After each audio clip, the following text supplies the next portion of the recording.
our head coach of our Lobo football program, Bronco Mandel.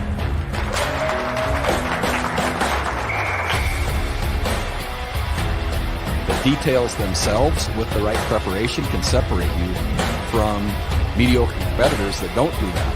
And so, yeah, the attention to detail, I think, drives the execution, or should I say brings the execution to life, especially in critical moments.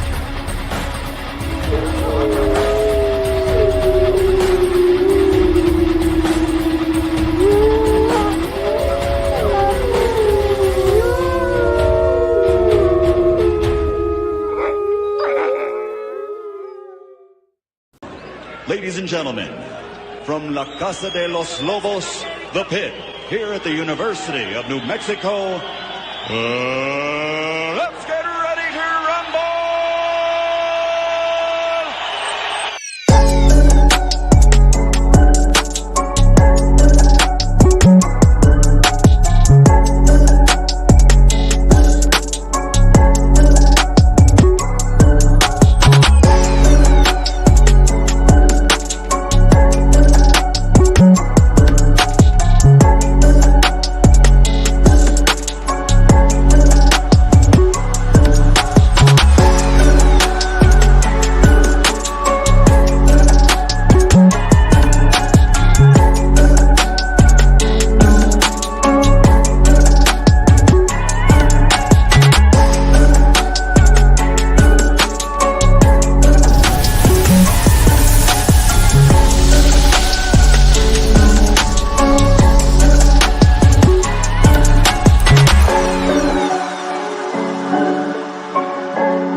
Here we go.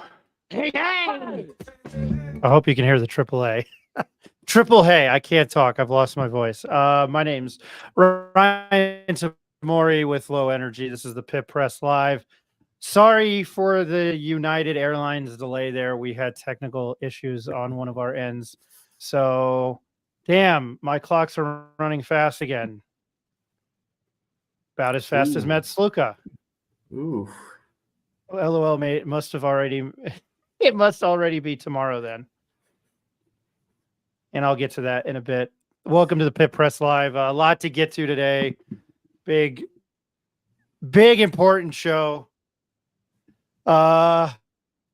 Thanks everybody for waiting patiently. Sorry that you had to wait like 20 minutes. Affordable service, heating, plumbing, and air conditioning for your HVAC needs in Albuquerque. It was evil shenanigans. There we go, Mackenzie. It was air conditioning for your HVAC needs in the Albuquerque and Rio Rancho area. Affordable service has been in business in New Mexico since 1986, and it is still locally owned. During that time, they've served more than 40,000 customers, providing complete residential and light commercial HVAC services, including heating, cooling, electrical, and plumbing. Affordable Service takes pride in their staff and their commitment to the Albuquerque and Rio Rancho community. We also much thanks to Affordable Solar, Hydro Bar, and I'm forgetting somebody else, I think, in there. 505 Sports Venture, Abrazo Homes. I'll throw that out there. Matt Sluka is probably the big story of the day. Say that again. Turquoise Desert. Oh, Turquoise Desert Taproom. Dear God. Amando. Dulce River Coffee and Bakery and Coffee. Appreciate them. Boy, I'm really fucking up tonight. Hell yes, boys. El Lobo Loco. Welcome to the show. Appreciate it. Before I get to my panel, 8 o'clock, you can see him on here. Mackenzie Bishop, 505 Sports Venture Foundation, Abrazo Homes. He is much more insightful than any Twitter guru who gives this former journalist bullshit. Want to talk about conference realignment. I'll let Eric take over that, and he can talk about the elephant in the room and why we were 20 minutes late on a computer I sold him. 9 o'clock, 8:45. My buddy Jeffrey Gordon from Box Office QBs. He's also a news producer. We will help. We'll talk to him about various different things. 9 o'clock, Nick Coppola from the Las Cruces Sun News. Of course, that big game on Saturday in Las Cruces. And yes, I'm shocked it's not higher because they look like shit. They look terrible. NMSU for my criticisms of the UNM football program, they look a million years times better than what I've seen out of NMSU, and I've watched that. And then at 9:30, our friend and resident former Lobo back, Ben Weissong. But I want to start with my business partner in this endeavor. His name is Mr. Eric Malton. Senor, how are you doing? I'm glad you don't have to call a technical support hotline tonight. I'm about to call the HP hotline to get my care pack on my laptop that you sold me that just black screen. So go to Ryan Tamari for all your HP computer needs in Rio Rancho, your local rep. But I'm doing good, man. I think there's been a lot of kind of crazy things happening the last couple days. We'll get into it here, and I'm looking forward to kind of just bantering with you guys about it. Well, you look good on that Mac. All right, he's the Lobo fan since 1970. And I didn't wear anything new. Oh, wait, you can see it in the background. The annual Dak Prescott ass kicking of the New York Giants. It's a damn shame that the Cowboys can't play the Giants for 4 straight games in January, because then they would have been Super Bowl champs for like 3 years in a row. And the voice of the Western New Mexico Mustangs, his name is Ed Nunez. Ed, how you doing? Well, the way Dallas is playing, I don't think you can count on anything. I don't. I'm a fan. I'm a realist fan, and I'm rocking this because my son gave it to me. So we'll see. I'm going to be unfortunately calling a volleyball game tomorrow night at Western. I won't be able to watch. So I'll have to follow along closely. But Ryan, it might be your Giants on top tomorrow. We'll see. It's been a long 3.5 years, almost 4 years since they've beaten the Cowboys, and they were then led by Andy Dalton, and we were in the midst of a global pandemic. All right, to our special guest. You know him from 505 Sports Ventures Foundation, 505 Sports Venture Foundation. No excuse. I have had the flu and a sinus infection, so forgive me. That's why I sound extra nasally tonight. Mackenzie Bishop, and from Abrazo Homes, he is much more in tune with everything that is going on with conference realignment. I was going to jump off this part, but I'm going to stay on here to have this discussion because I'm a jerk like that, and I'm the devil's advocate. So I'm going to probably have to ask you something if it comes up. But Mackenzie, we always appreciate your time. How are you doing? I'm awesome. It's great to be here. And I have to say that your hype video game starting this thing out just seems to get better and better. So A+ effort. I wanted to run through a wall or my laptop screen before this started. So Eric, I will throw your computer Eric made that on the laptop. If you need me to.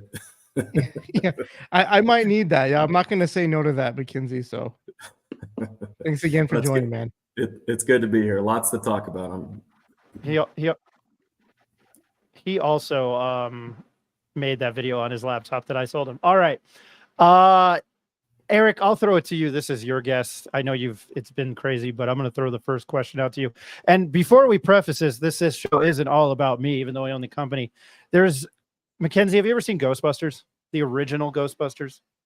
It's been a while, but yes. Okay. Well, after they become the Ghostbusters and they make a lot of money, and then they get arrested, Bill Murray and Dan Aykroyd and Harold Ramis, they're all 4 of them are sitting, and Ernie Hudson, they're all sitting in a jail cell. And they have to infiltrate Dana Barrett, Sigourney Weaver's, that's her character, Sigourney Weaver's apartment on Central Park West. And everybody will see where I'm going with this. He's explaining, Dan Aykroyd is showing somehow he brought him in the prison, in the jail cell. He's got blueprints to her apartment, which is like this portal that's opening up for all these spirits for the end of the world. And Dan Aykroyd is explaining to it, and Bill Murray just looks at him and he goes, "For once in your life, can you just tell me what the hell is going on?" And Dan Aykroyd looks at him, he goes, "You've never studied."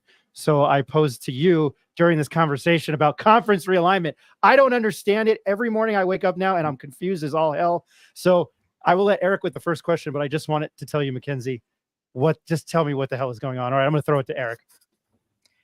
Yeah, I'm still having a really hard time trying to figure out what the hell is going on. First, we're it's like one domino falls and a few more fall, and then one kind of comes back to life a little bit. And we're suing uh the Pac-12, and they're fighting back, and it's just it's drama, and it's being talked about on a national level now, and somewhat it's entertaining, but at the same time it's like it's very frustrating as a New Mexico fan, as someone that grew up here, that has supported these programs, that's gone to games growing up as a kid, and New Mexico is not part of any of these conversations, and or even really being considered for that matter. And it's really frustrating to hear about, and to sit back and watch, because we have absolutely no control. And what's even more frustrating is that it's all being driven by just football and the one pride and joy, and it's not really taking away from anything that New Mexico did or accomplished in the football realm of things. But basketball is kind of our bread and butter, and we've always been a UNM, or what are they? New Mexico is a basketball state, and we've all grown up loving the Lobos, and to see them kind of being somewhat of like a victim in this, and not really basketball focused in this whole conversation. Who knows what's going to happen? It's just been really hard to swallow. And Mackenzie, I kind of want to put you on the spot, because you've been really vocal on Twitter, and you have ties to 505 Sports Venture Foundation. You're on the board, and you, I know, have a really strong passion for UNM athletics as a whole. You're also a New Mexico guy, have really supported from the ground up, and built 505 with Kurt into what it is today, and with the sole purpose of elevating the program. And to see this outside force of the Pac-12, the greed, everything being driven by TV money and really football, I kind of want to get your take on it. And feel free to let loose, man. This is an open conversation. I'm sure Ed has some topics he wants to cover, but what's your initial like knee-jerk reaction to it all? And we'll get into like the logistical and government side of things too, but how are you feeling right now? Well, I think right this second, I feel actually pretty good about it. I agree with you. I was born and raised here. Try to, I'm as cherry and silver as they get. I think I bleed silver if I don't bleed cherry. And it is. I mean, I posted on social media, and it is a gut check. It is frustrating. It's maddening sometimes. And to be honest with you, the real vulnerable feeling is like, it's kind of humiliating for us as New Mexicans, for all that we care about and all that we do to basically be the one who, at a blind dating session, or, at a speed dating session, we're the one who doesn't leave with a date. Right. And that's not a great feeling. And it definitely is very humbling, borderline humiliating. If you think about it from that perspective. What I will say is we have a lot to offer, and the things that we offer and the things that are valuable and that I think make us unique are not necessarily valued by the folks making these decisions. And so I think it's really important. We all have to tone down the emotion that comes with it, and it does suck. I'm not saying it's fun to do this and that we're on the right side of this and we're a trailblazer and everybody wants New Mexico as part of the future, but we're not doomed to fail. And there's a lot of different ways that this can play out, and I'm sure we'll talk about some. I'll talk about what I can, but there's a lot of things that are still yet to happen. There's a lot of things that we can't control.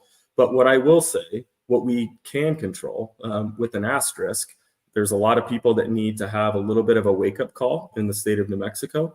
But if we do those things, there is no reason that New Mexico cannot be not only a regional leader, but a national leader on both the basketball stage, which we've seen that historically, and we've seen that more recently, but also on the football stage. I mean, we're not that far away, believe it or not.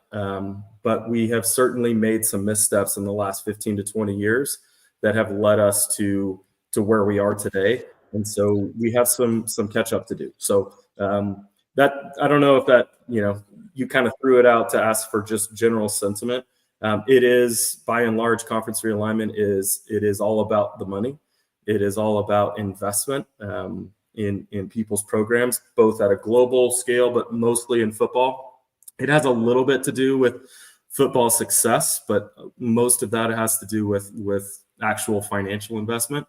There is some that has, there's a little bit that has to do with TV markets and ratings and size and all that stuff. But that's really, like a lot of things, that's kind of a mid-2010s argument. The mid-2020s, it's a completely different world. NIL is changing everything. And I think this is literally just the next chapter in realignment. I think a lot's going to happen with the ACC in the next couple of years. I think college football in general is going to completely get stratified, and Olympic sports, including basketball, are probably going to get back into more regional style conferences long term. But in the here and now, like, our biggest focus as a program and as the university really needs to be on investing in the most efficient and direct ways possible to ensure on-field success. Like, that's what we need to be focused on 100%. So whatever we have to do to ensure that is what we really need to be doing as a program, as a fan base, and as a state. While you're on that topic, speaking of doing something now and reinvesting into the program, you actually just had probably the most significant partnership announced today with Sandia Labs National Bank, $500,000 to I think it's the alliance between the 505 Sports Venture Foundation and the Lobo Club. Can you talk a little bit about that, how that kind of came to fruition, and really what that kind of attributes to the budget and what you guys are looking to invest in to keep New Mexico relevant? Because I think the trajectory that you guys set the athletics department on when you guys partnered has been nothing but going up. So can you just elaborate on the new deal that was announced today?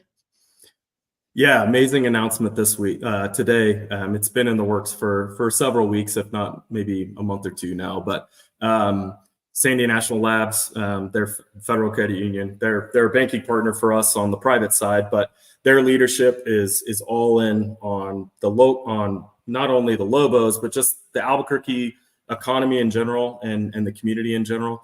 And so, there were a lot of conversations with their leadership, including their CEO, Stephanie Sherrod, who comes from a sports background, and she understands the value of investing in sports and understands how it can move the needle.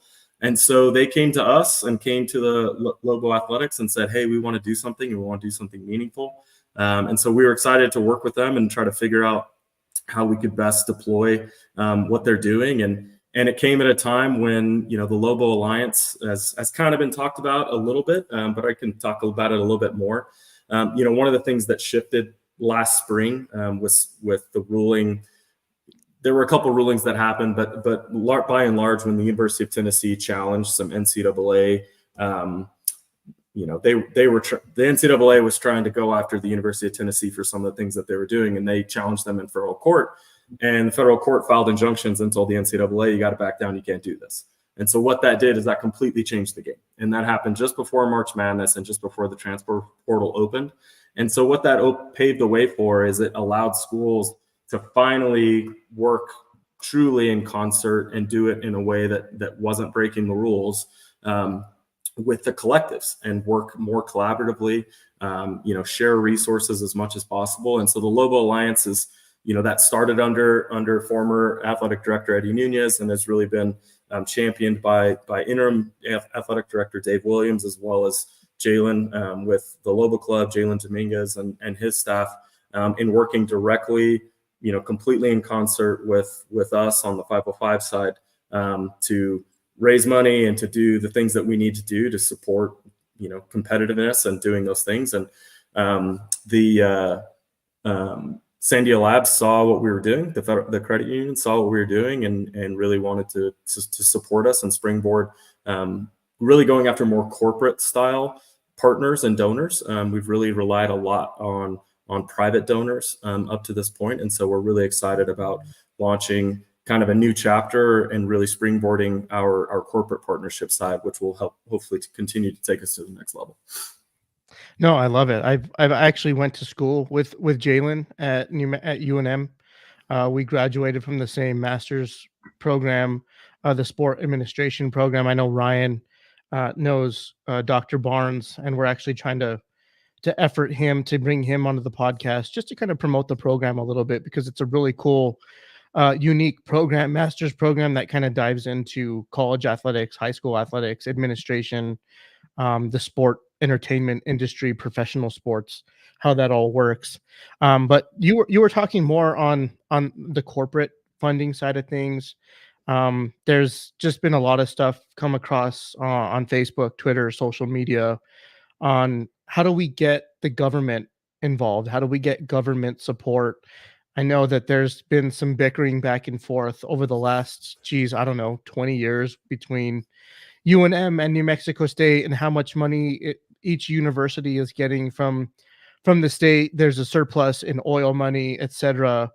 And how has 505, I'm not sure if you guys are allowed to accept government funding, if there's any bylaws against that, or really it's just a university. Maybe it's just your opinion, but how does the state get involved here? How do they attribute to elevating the universities, not only UNM, but New Mexico State, and make them relevant? Because I think when you have these programs, these athletic programs on a national stage, New Mexico State beat UConn in the NCAA tournament a couple years ago. UNM was in the NCAA tournament last year. They are somewhat of a marketing tool for the state of New Mexico, right? They're kind of like public and outgoing, but I think the state has to invest in that to keep building on that, because they are something that people are paying attention to. What are your thoughts around that? Oh man, I could talk for a long time on this.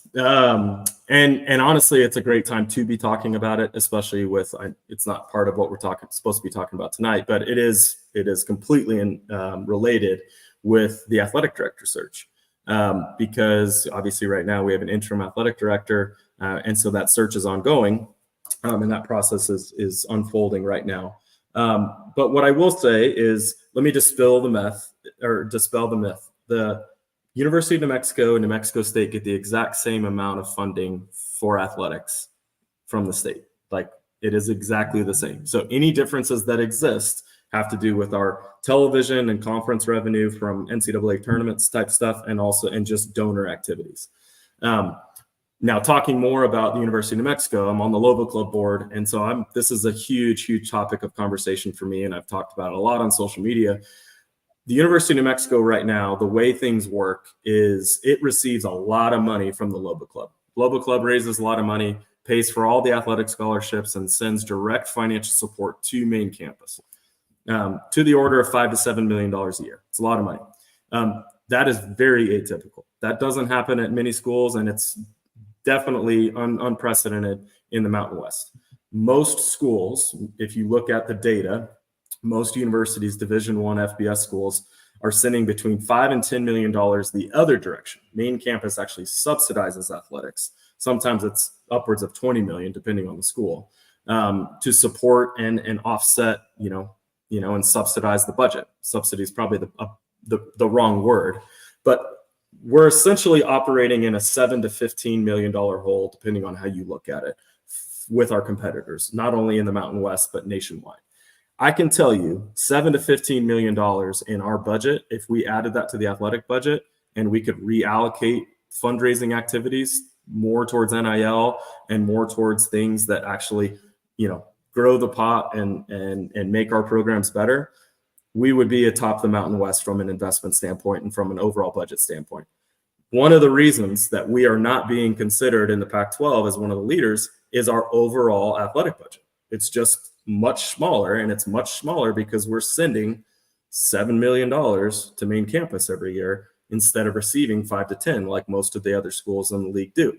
And so if you just simply change that, forget everything else, forget New Mexico, forget all the stuff that people like to talk smack about our program and our city and our state, forget all of that. If we just operated the way that most programs in our conference operate, we would be we'd be in the top 3 or top 4 from an athletic budget perspective, because the Lobo Club breaks records every single year. Jalen and his team are doing an amazing job raising money.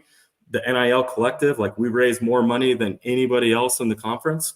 Like, we're doing incredibly well. It's just we're being hamstrung because we are living under this paradigm of the way things have always been. And there's a lot of reasons and history that's associated with that, but there's no reason that the way the last 20 years have gone is the way the next 10 years have to be.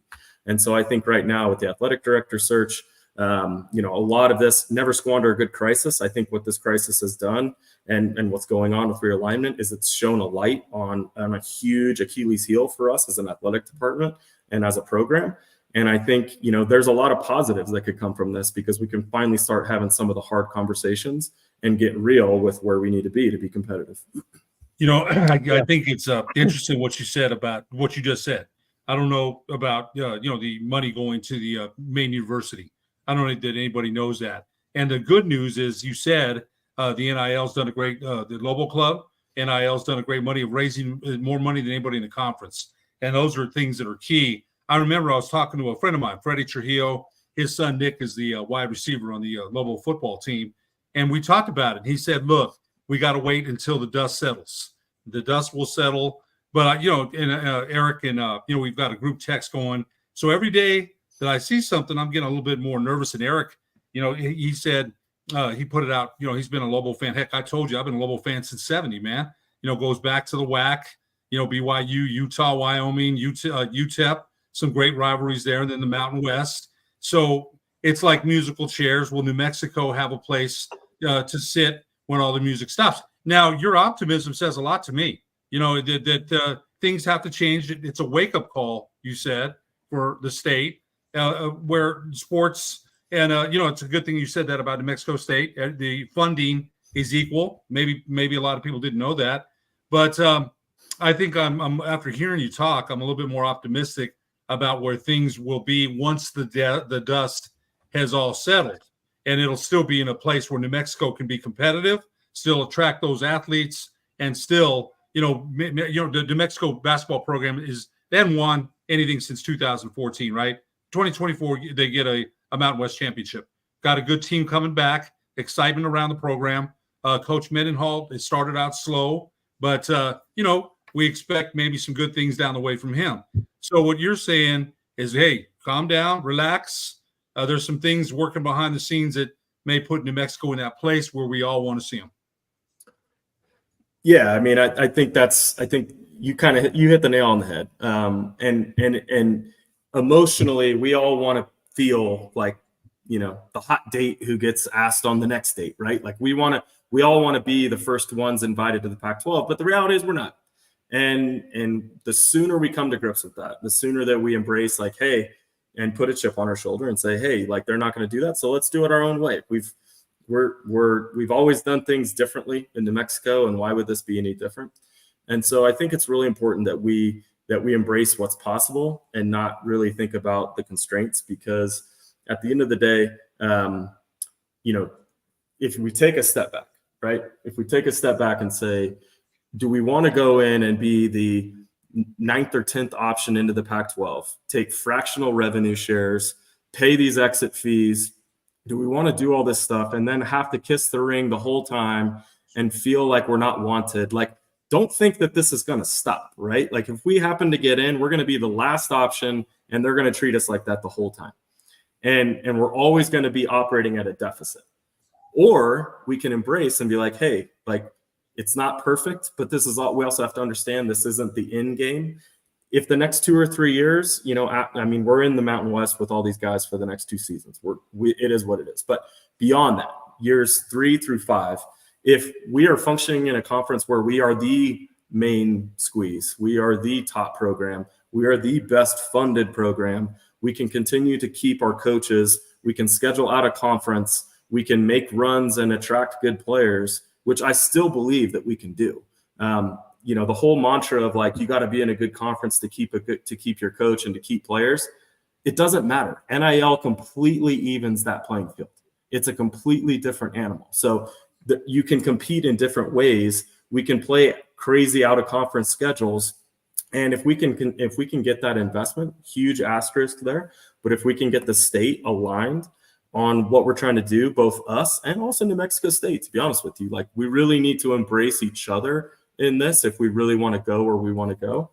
There is no reason we couldn't be. Would you rather be 10-2 or 9-3 in football in the Mountain West or 5-7 in the Pac-12 in football? Like fast forward 4 years, which would you choose? Would you rather be, we could schedule whoever we want out of conference. We get to play our out of our in conference basketball isn't great, but we're able to keep the players we have. We're able to fund and support the players and quality of players that we want with NIL. Kind of embrace a little bit of a Gonzaga model. I know we're not there, but we can kind of embrace what they're doing in the West Coast Conference. They make the NCAA tournament and they're a top 5 seed every year. Last year we were in the Mountain West, really good conference, but all the teams were equivalent. And we beat each other up, and no one got better than a 9 seed because we all beat each other up. That's exactly what's going to happen in the Pac-12. So would I love to be in the Pac-12 on equal footing? I think that makes the most sense as an option A for everybody. But if we don't get that, I don't think that's the end of the world. I think we can evolve and we can thrive in whatever environment we're going to be in. One quick thing, and I'll turn it back over to I've Ryan said that before. Yeah. Go ahead, Ed. One quick thing. You mentioned the basketball part. Okay. Now, Coach Pitino made the tournament. They won the I want to go back to the WAC. They won the Mountain West tournament. Now, what he said, they need to get back in the tournament and they need to win some games. Yep. So, I want the other thing, and that's true. And I think the roster he has, you can imagine the celebration around here if they ever made the Sweet 16. Ryan talks about it all the time, right? They never have. So it would be, the town would go crazy. But they've got work to do in that end. They do. Now, I'm a Lobo fan. Burn it to the ground. Man. Yeah. They might chisel Patino's face in the face of the Sandias, like Mount Rushmore. They might do. Anyway, they've got work to do on that end. I think it's fair enough to say that. Now, some of the things you're talking about, McKenzie, hey, man, I'm stargazing, right? I am. I'm like, hey, that would be great, but they've still got work to do. Now, the non-conference, this goes back to Danny Crum in Louisville, didn't want to come and play here because, at the Pit because of the altitude. There's nothing in it for them, man. There's nothing in it for them. Now, I'm just being real. I hope we get to see the non-conference schedule that Coach Pitino has put together this season. Might be one of the best that we've seen, maybe ever, that we've seen. I can't remember with Norm Ellenberger, McKay, Alford. I can't remember a better schedule. So all the things you're talking about, McKenzie, I'm excited about, but there's a lot of work to still be done on that end. I don't think you disagree. I 100% agree. And the challenges we face from a non-conference basketball scheduling perspective, they're not going away no matter what conference we're in. They aren't. Because even the Pac-12, let's be honest, it's Mountain West 2.0. Like it is the exact same conference, just with a different name. Oregon State and Washington State don't do anything to move the needle from a basketball standpoint. That is the God's honest truth. What I will say is what we're forgetting here is football attendance. I know if we were 9-3 in a lesser conference, I can almost guarantee you 8,000 to 10,000 more people would fill that stadium than they are when we're 3-9. I can almost guarantee it because the fans are fickle. They don't necessarily understand the spectrum and the landscape that we're living in. They're just like, hey, the Lobos have won 3 straight, and they beat that team by 30 points. Let's go watch them play. That'll be fun. That is literally to the point. And if you get in 5 or 6 home games, if you get an extra 10,000 people, that moves the needle in a huge way from a budget standpoint and offsets a couple basketball games that you don't get at home. We're going to have to just embrace a different dynamic. We're in a different paradigm. But being at the top of your league and being the premier program in your league is a way better brand than being, pretty good in basketball and in the bottom third in football. It just is. Forget the TV revenue, because at the end of the day, if it's about money, and we're literally talking, the Pac-12 thinks they're going to make $15 million a school in TV revenue, which is insane. No. That is never going to happen. It's probably going to be 9 to 10, 11, something like that, if they're lucky. And that amount of money, we just talked about what's going on with the state budget. We can more than offset the difference there, and we're still going to get some TV money in whatever deal comes about. We can absolutely compete from a revenue and from a resources standpoint. Again, with the asterisk, if we all, especially at the state level, it starts with the governor, goes to the president, the regents, if we all get on board that this is a priority and we're willing to invest. I mean, we have a $3 billion surplus this year from oil and gas. Like, this is an absolute, like, it's less than a 1% expenditure to completely move the needle and change the world. So at least from an athletic standpoint, it's easy for me to say it's New Mexico taxpayer dollars. I do pay my taxes, so I feel like I should have at least a small say in that, but I digress. I want to ask you more so what's been going on the last 2 days, Mackenzie, in regards to the contract and the scheduling alliance that the Pac-12 was scrambling last minute, right? Like, I think that was the narrative. I don't know exactly if they were scrambling necessarily, but looking for a conference to schedule with so that the Pac-2 had some teams to play for football because they were kind of running up against the 12th hour. And here came the Mountain West, right? And Gloria, I think, has done a really good job at kind of keeping everything together. And she speaks well. She's highly educated. She has a damn law degree, man. Like, it's constructed really well. And I think everything that she's kind of put together is going to hold up in court. And the Mountain West is going to end up making out because of some of the decisions that they made. Obviously, a lot is still to be told in that story. But from your side of things, you're a business owner, man. I don't know how long Abrazo has been in business, but contracts are signed and leases are signed and services for trade of or contracts in trade of services are signed all the time. But what is your thought with the Pac-12 trying to they signed in willingness, knowing exactly what they signed for, and now trying to go back on it and saying that we don't owe the Mountain West any money.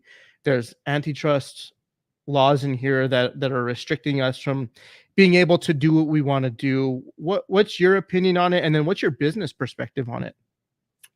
So on the poaching fees, the exit fees, and the subsequent lawsuit that's come out in the last 24 to 48 hours, none of it's a surprise, right? Every step of this realignment, every team leaving a conference, it always gets challenged. The contracts always get challenged. Are they enforceable? It's just, if anybody's getting rich on this, it's the attorneys, and everybody else is just exchanging money. The attorneys always get paid. Remember that. So what I would say is I think from a tactical standpoint from the Pac-12, it's a stall tactic. They're trying to reduce that fee. I don't think they think they're going to get away without it. There's a lot of people online much smarter than me talking about the enforceability and the clauses and the way that it's played out and the pattern of facts. I think the Mountain West is on the right side of the argument. But when you put things in court, it ties things up and it slows it down and it keeps that money from flowing. And so I think that's by and large what the Pac-12 is trying to do, is slow down how quickly they have to make those payments. Because I do think from a cash flow standpoint, they don't necessarily have all that money in their bank account. Some of that is based on future payouts from the NCAA, future payouts from the college football playoff. Those things aren't just, they don't have $250 million sitting in an account. They have to kind of slow play this, plan for the future. They have to renegotiate their own TV deal. So they're trying to mitigate and figure out how to cash flow all of the obligations that they're making right now. And so slowing down, making those payments, those poaching fee payments, is one way that they can, slow down $40 to $50 million that they would otherwise have to pay, which the commissioner, which you mentioned, I think she's done a phenomenal job. It's very clear. She's sharp. She knows what she's doing. She's holding the line. And it's really crazy. Like 24 hours ago, or how it's hard to remember exactly when it was. 7 of the 8 schools had signed on to an agreement, and Utah State was the only one that didn't sign on. And had Utah State signed on, I mean, who would the Pac-12 be looking at? They have to get 2 more schools. Who else would they get? They if we had a grant of rights agreement that kept all of us solid, they'd be going, and the American spurned their nose at them. They'd be literally looking at like New Mexico State, Sacramento State, UTEP, just to be compliant with the FBS standards, which the Pac-12 wouldn't have done. And what it would have done is it would have forced negotiations on a true merger. Like, that would have been the only realistic way to approach that. And Utah State just blinked. And, they got lobbied at the end, and it sounded like they had some pressure internally and externally around that program. And they did what, you know, I mean, at the end of the day, I can't necessarily fault them. We probably would have done the same thing. I mean, let's be honest. And it just is what it is. But I do think the legal challenge, I do think that the Mountain West is going to come into between $100 to $140 million once all is said and done. And what they choose to do with that and how they choose to invest that is going to be really interesting to see how that plays out. Well, the Pac-12 brand, right? That's what everyone is talking about. That's what Boise State, Colorado State, Fresno State, and San Diego State committed to off the jump. They were the first 4 to go. What exactly are they committing to? Because there's no TV deal in place. The Pac-12 brand is USC, Washington, Oregon, UCLA, Stanford, and Cal. I didn't mean to interrupt you there. That's when I think Pac-10, Pac-12, that's what I think of. That's no question. Just me being a loudmouth asshole, but that's how I feel. That's not Boise State and Utah State. That's not the Pac-12. No, well, I think you strengthened my point there. It's like that's the old Pac-12 brand is solidified, right? Like, what is it, 100 years old or something like that? And the leadership of the Pac-12, which, in my opinion, probably had the most marketable football conference in the country last year. I agree with that. USC, UCLA, Washington, who was in the national championship. USC had Caleb Williams, the #1 draft pick in the NFL draft. Right? They had Utah. I forget the quarterback's name at Utah. I know he's been injured this year, but they were an extremely marketable program. Cam Rising. You have Oregon, right? Oregon with Bo Nix, first-round draft pick. Probably one of the most marketable conferences in the league last year, and that leadership could not execute or get a TV deal done at all. So when all those schools are bolting, here comes they're trying to revive their league. I understand what they're trying to do, like their tactical movements here, which I'm still in your words here, Matt, McKenzie. But what's so attractive about the Pac-12 now? Like, what exactly are they selling? Boise State, Colorado State. To me, it's like hopes and dreams. There's no solidified deal in place. There might be some streaming services involved. Like, what exactly is the product that they're putting out that is better than what the Mountain West already had in place if they would have just stuck together? I mean, what you're asking is a rhetorical question, and I agree with you. What I will say, if we look at these TV deals, which have been insane, right? The last 15, 20 years, there have been some insane numbers dropped. ESPN is firing and laying people off left and right because they are not profitable. Like, they have overpaid for these properties. Do we think in this next round of negotiation that this is going to somehow be, the valuations are going to be bigger and better than they were? No. Like, all of these groups are starting to reevaluate what is this inventory really worth. And I think, the way things are valued and the way decisions are being made, honestly, I was talking about today with somebody, it's honestly like we're in a time capsule, the decisions about how these are being made based on like what was going on in 2018 and 2019. Before NIL, before all this stuff, it's like, well, how cool is your stadium? And, how many people watch your games, and what's your reach and all this stuff. And I'm like, you guys are completely losing sight of like what it is. It's who's got NIL, who's, sophisticated on that, who's not getting flame broiled in the national media about not paying their contracts. That happened today with NIL, with UNLV. Mm-hmm. Like those are the kinds of things that you need to be picking and choosing who you want in your league based on. That's where the strength comes from. It doesn't matter all the other crap that they care about. Like, do you think really anybody in the Denver market cares about Colorado State football? They don't. Like, they don't care. And it is just frustrating to watch it. And I agree with you. The Pac-12 is really, it's all about the brand. It's all about the ego and what's happened in the past and this promise of potential payment and what consultants are telling them their stuff's going to be worth. but the consultants are paid, and they're paid by the Pac-12 to tell them what they want to hear. So they haven't negotiated any of these contracts yet. And so it's going to be really interesting to see what happens.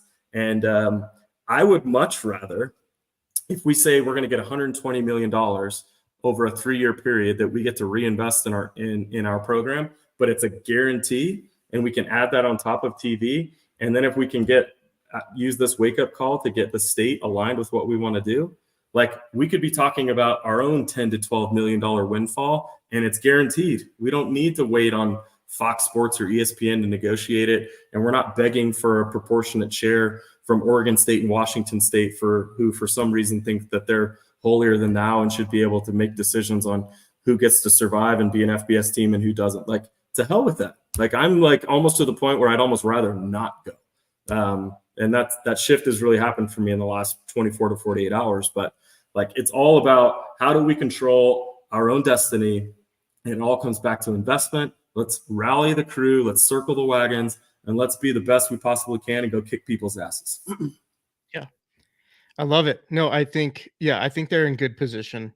And I do agree with you. I think that if they're just smart with financially where they're going to be at, right? I agree with you. I think they take the money and try to rebuild and have money left over to invest into the programs and see where they go from there. But it's also going to be, or keep in mind that it's got to be sustainable. They've got to get more government buy-in from the legislator standpoint. Their fans have got to show up to football games, to basketball games, or show up to football games the same way they show up to basketball games, right? That's the only way that the University of New Mexico is going to continue to build on year in and year out.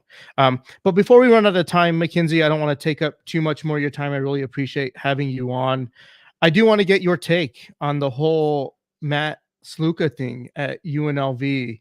You are on the board at 505 Sports Venture. You guys pay college athletes, but you guys are also kind of working on deals for them internally. And from what I understand, every single athlete that you guys deal with is under contract. So with what transpired today, what's your gut feel there?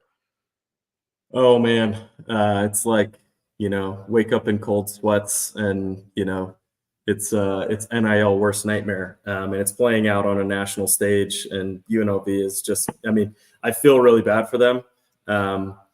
It's been incredibly illuminating, not only just about the scale of their NIL, which is pretty small, I think, by relative comparison, but just the lack of organization and sophistication. We started early about talking about the Lobo Alliance.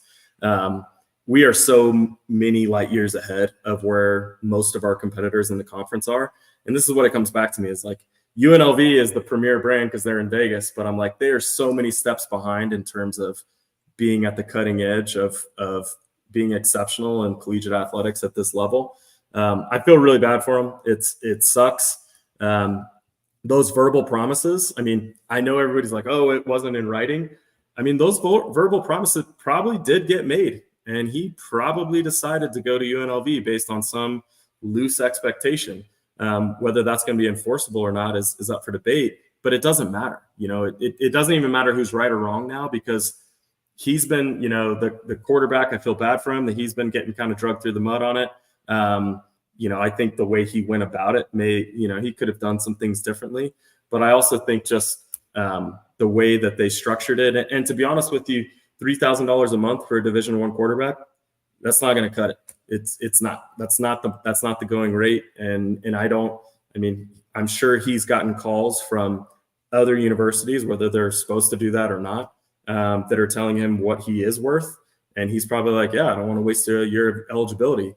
When the NCAA changed the rule this year about you could still redshirt if you only played 4 games and not more than 4 games, it completely opened the door for this to happen. It 100%, this is NCAA's fault, completely predictable. And this, as is almost all of the unintended consequences in this, the NCAA screwed this up. They made this happen. And so, yeah, it's a really unfortunate situation. I don't like seeing it happen to UNLV. They're having an incredible year, and I hope it doesn't derail what they're doing. I hope it's a rallying call, because I really want to see them them turn the corner and be successful, and hopefully be successful and commit to the Mountain West, because I think they'd be a huge part of the foundation for that conference if that's where we all end up.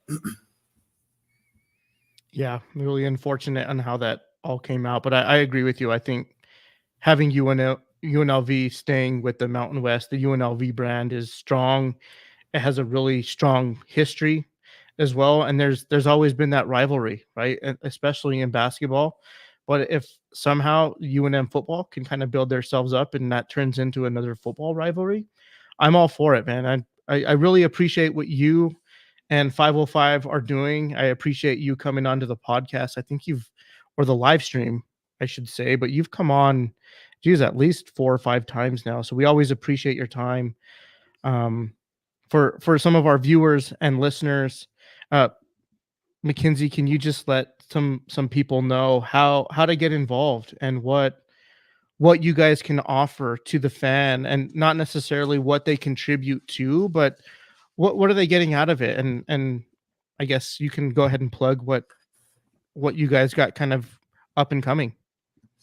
Yeah, I mean, there's a lot of ways to contribute to Lobo athletics. I would say the most acute and biggest need right now, and I say this wearing both hats, is definitely NIL. The needs grow every single year, and they grow at almost an exponential rate. And so it's a challenge for us to keep up, but we're doing our best. And with Kurt's leadership, I mean, he literally should have a statue erected at the University of New Mexico, because we would be truly lost without him in all that's going on. So, and a big part of the success that we've experienced and that we're going to look forward to on the basketball court, we didn't even get to talk about the team coming up.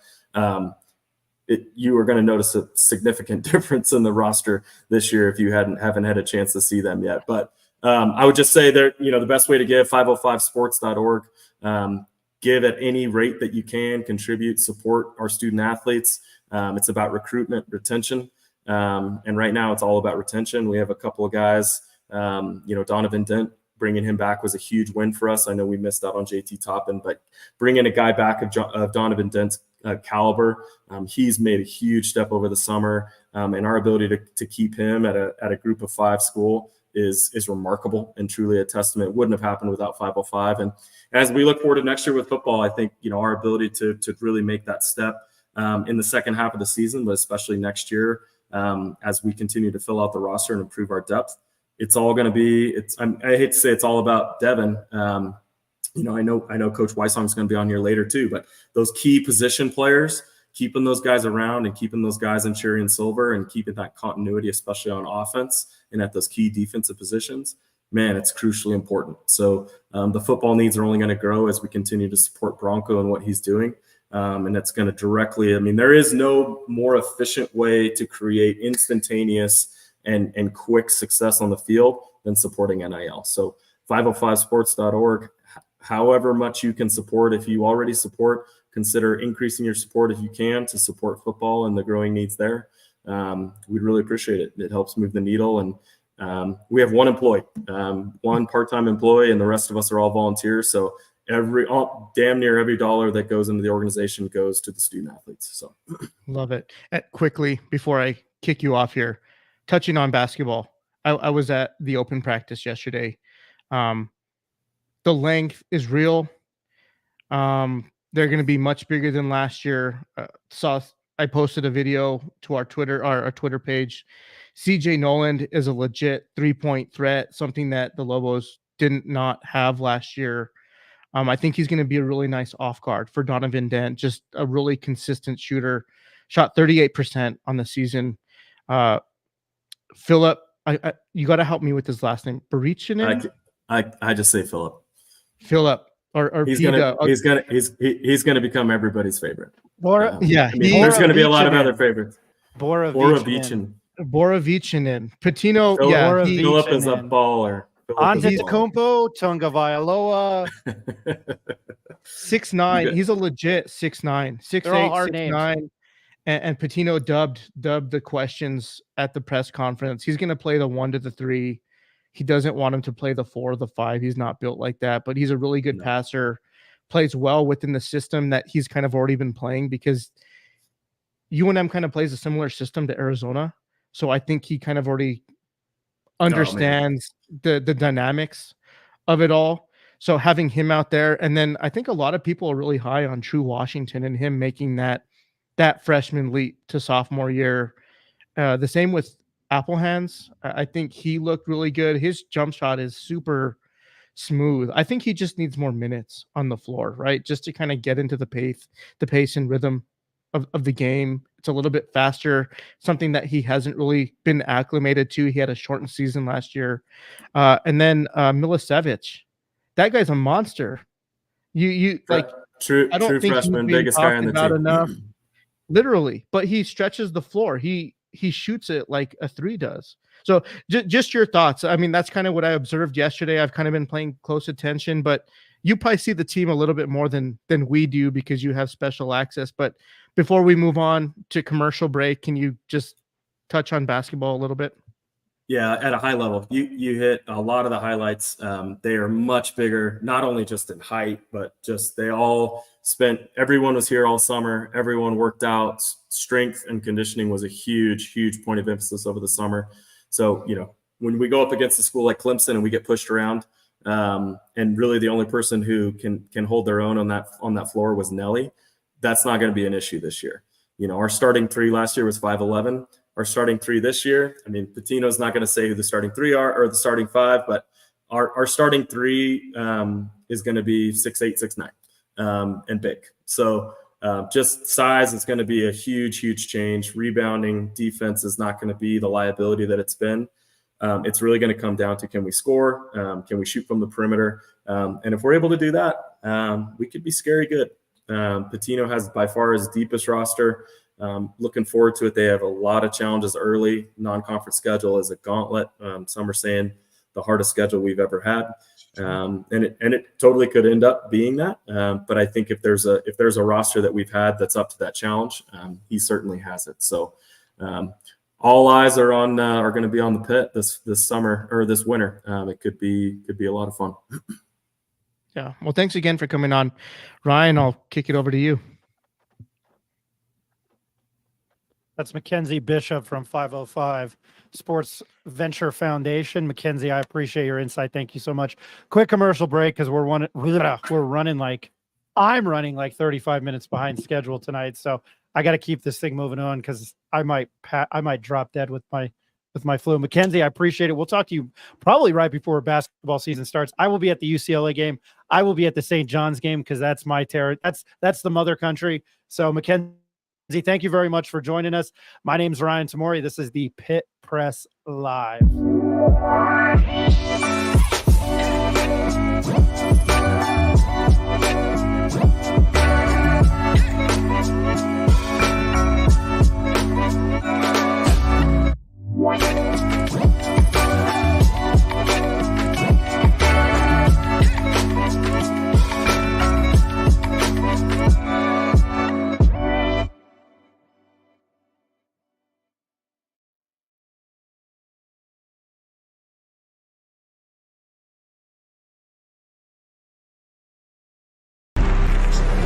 Let him cook. Let him cook now. Let him cook. I said let him cook.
I'm going to let Ed get back to his seat. There we go. All right. Coming up. I don't know. I thought that was a really good conversation with Mackenzie Bishop, 505 Sports Venture Foundation. Coming up, Ben Wysong, former in-house Lobo back linebacker, Nick Coppola from Las Cruces Sun News. And here in a moment, a gentleman that I had journalism classes with that didn't know it until he had reminded it, and we started a friendship over Twitter. We're in the same journalism world. Jeffrey Gordon will be joining us. Happy to have him on. I've made him wait over half an hour, but I wanted to get your guys' thoughts real quick on Mackenzie. He is pretty darn insightful and knows his you-know-what. Well, he's sharp, man. Start with you, Eric. Yeah, no, he's extremely sharp. I've got to know him really closely over probably the last year or so, just when we started this, and since we were able to get exclusive access to the programs, and just his overall involvement, and connected the dots with getting introduced to Kurt Roth, and then obviously Mackenzie. But he's a great guy, man. I think he owns a few season tickets down on the lower floor right next to the ramp, and he gifted me and my family some tickets to a game one day, and just gave them to us for free. So he's a very kind and giving guy. But and I don't mean this in like any shortcoming kind of way, but he's a diehard Lobo fan through and through. Grew up in New Mexico. I want to say he's kind of from like the East Mountain area, and he's extremely passionate about helping this program, helping this university, helping the state.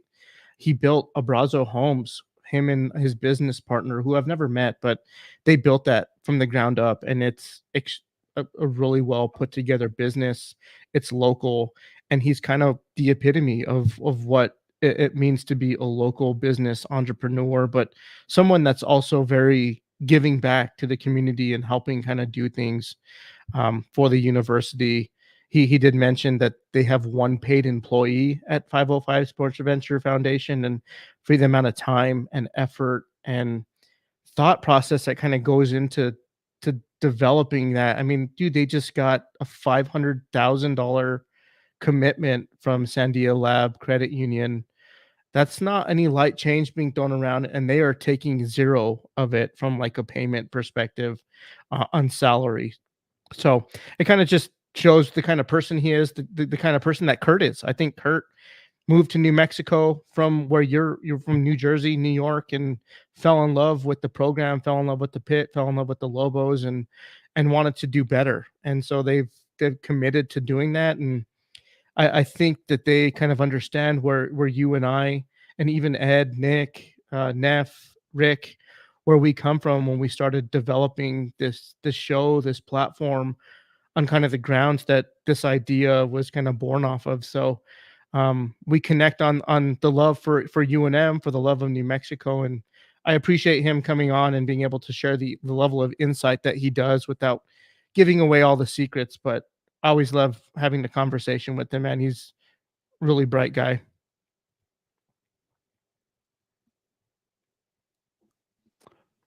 Ed, I'll get your thoughts. Eric's right. A lot of passion. I think he kind of might have calmed some fears. Like Freddie Trujillo, Nick's dad, said, wait till the dust settles. Every day that comes up, there's new news, and sometimes it may not seem like it's good news for the University of New Mexico. But one thing he said is the NIL is solid, and I think that's good. He mentioned Donovan Dent. We had heard that he got offers from other schools. They were able to retain him. Already people are talking about Donovan Dampier, Devin Dampier leaving, and maybe with the NIL being the way it is, maybe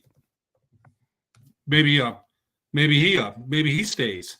So I think he said a lot of good things. And one of the things that I don't know if you were there that day, Ryan, when we went to Coach Mendenhall's press conference, when he said he thought some of these schools would circle back to the Mountain West. And when he said that, the ones that were going to leave, I was like, why would they do that? But then listening to Mackenzie talk, that a lot of promises are being made, things are being said.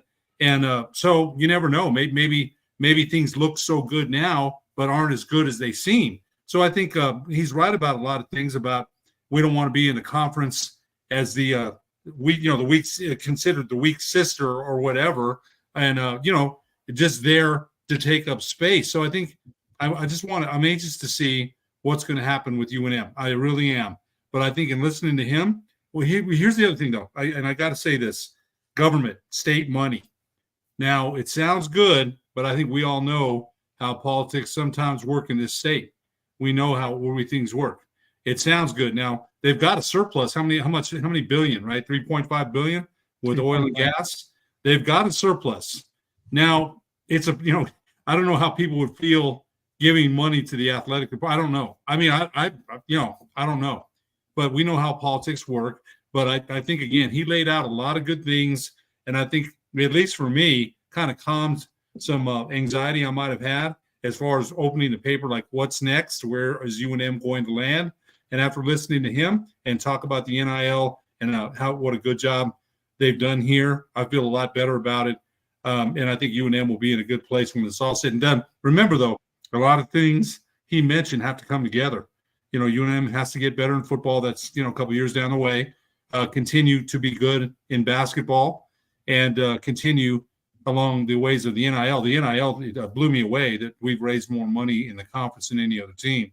So I think, again, the guy, like you mentioned, Eric, very smart guy, man. Very smart, very passionate, and I'm glad he came on. So those are my thoughts, Ryan. Appreciate that. I don't want to keep our next guest waiting any longer, and I apologize to him.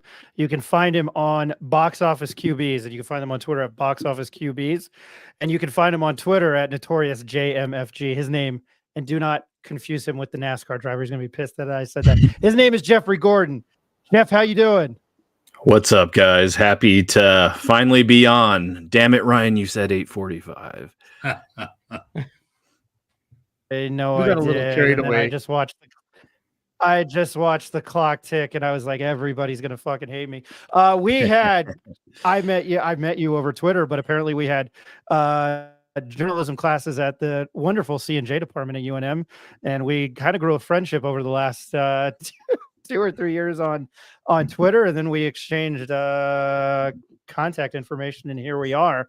You are sort of like me in this realm where I tell a lot of people this. I don't really watch them, but I'm fascinated by bad movie reviews. I love pop culture in this country, and your podcast with a couple of your buddies, and I think guys that you used to work with, you have started your love for the mix of pop culture, movie, and television reviews with sports. Can you tell our listeners what Box Office QBs is? Yeah, so we started Box Office QBs during the pandemic when all of us were very bored and working from home. And instead of, just watching The Office for the 100th time, we decided to talk about stuff. And we started reviewing old movies. Now we're doing new releases. And we're doing it with like a sports slant. So a lot of us are former sports anchors, me included. So we grade things on like a sports scale of like Hall of Fame, All-Star. And if the movie is really bad, we'll cut it. So we're trying to blend like the best of both worlds between pop culture and sports. That's awesome. That's cool. Yeah. Well, I appreciate how you got that started, and I've been trying to get you back on this show for a while, and life happens. So I do apologize for that. I think I'll probably start with a sore spot. How are your Broncos? I mean, you have to be happy after beating Tampa the way you did.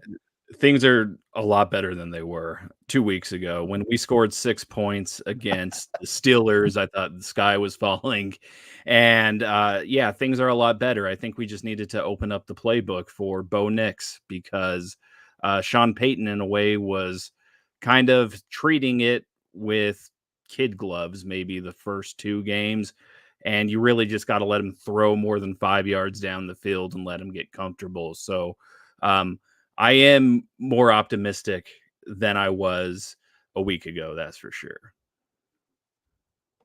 I just want to ask one quick question. Oh, that's a good thought. I mean, were you happy when Can I ask one quick question? Jeff, that was a game I was thinking Tampa Bay was going to win, right?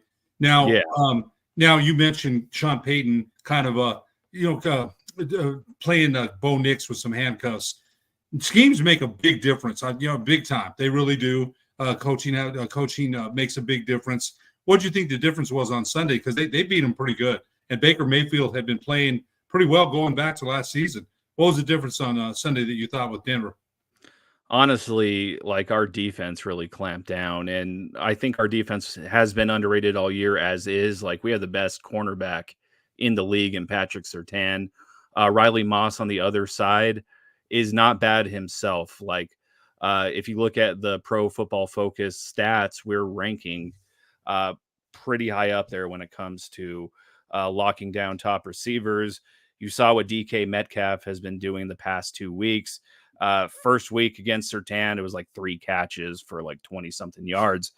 This is just who we are. And I think that as long as we continue to play good defense and as long as we capitalize on the turnovers, I think we're going to surprise some people because Bo Nix did look very good in the preseason. And I think he's just going to continue to come on as the season goes on.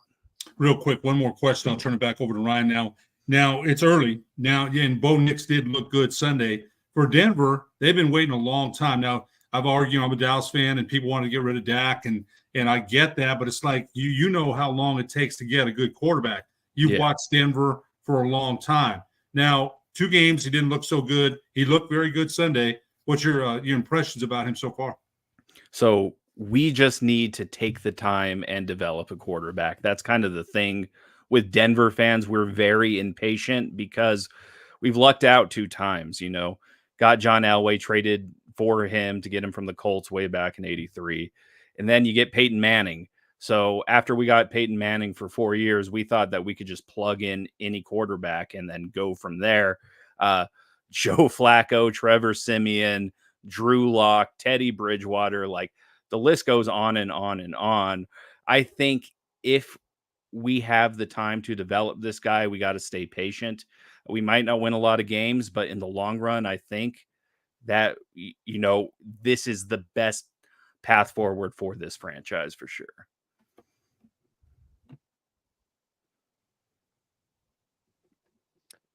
Yeah, but the Jets on Sunday, and I'll bring that up because I don't think I've ever asked you this, and kind of reading your sarcasm that I love because I portray it. What is your take on the Broncos Jets game on Sunday? Well, Nathaniel Hackett is still the offensive coordinator for the Jets, so that's all you really need to know there. Aaron Rodgers, he's looked okay. He's 41 years old. I think they probably thought their offense would run a little better than it has. That's just going to be a tough division anyway. Like Buffalo looks really good right now. And I would say Josh Allen is probably the front runner for NFL MVP 3 weeks in, but their defense is great. So New York is really going to have an upward battle to take that number 1 spot. Miami is, I don't know, they're floundering. That's for sure. They need to find an actual quarterback. Just sign Ryan Tannehill. He's not doing anything right now. He knows Miami. Just bring him in. To our listeners, yeah, we have the news about UNLV and Air Force stay, and I'll get to that later. What are your overall thoughts? Josh Allen looks like a world beater, and then I'm a little worried about Jayden Daniels, being that a Giants fan. I don't know. I guess maybe I heard some of the answer there. I just wanted your overall thoughts, and I will get to the Chiefs, being that they are actually in your division. But your overall thoughts about Aaron Rodgers? Do you like him? Do you not? I used to like him. He's kind of gone off the deep end, definitely in the past 3 or 4 years.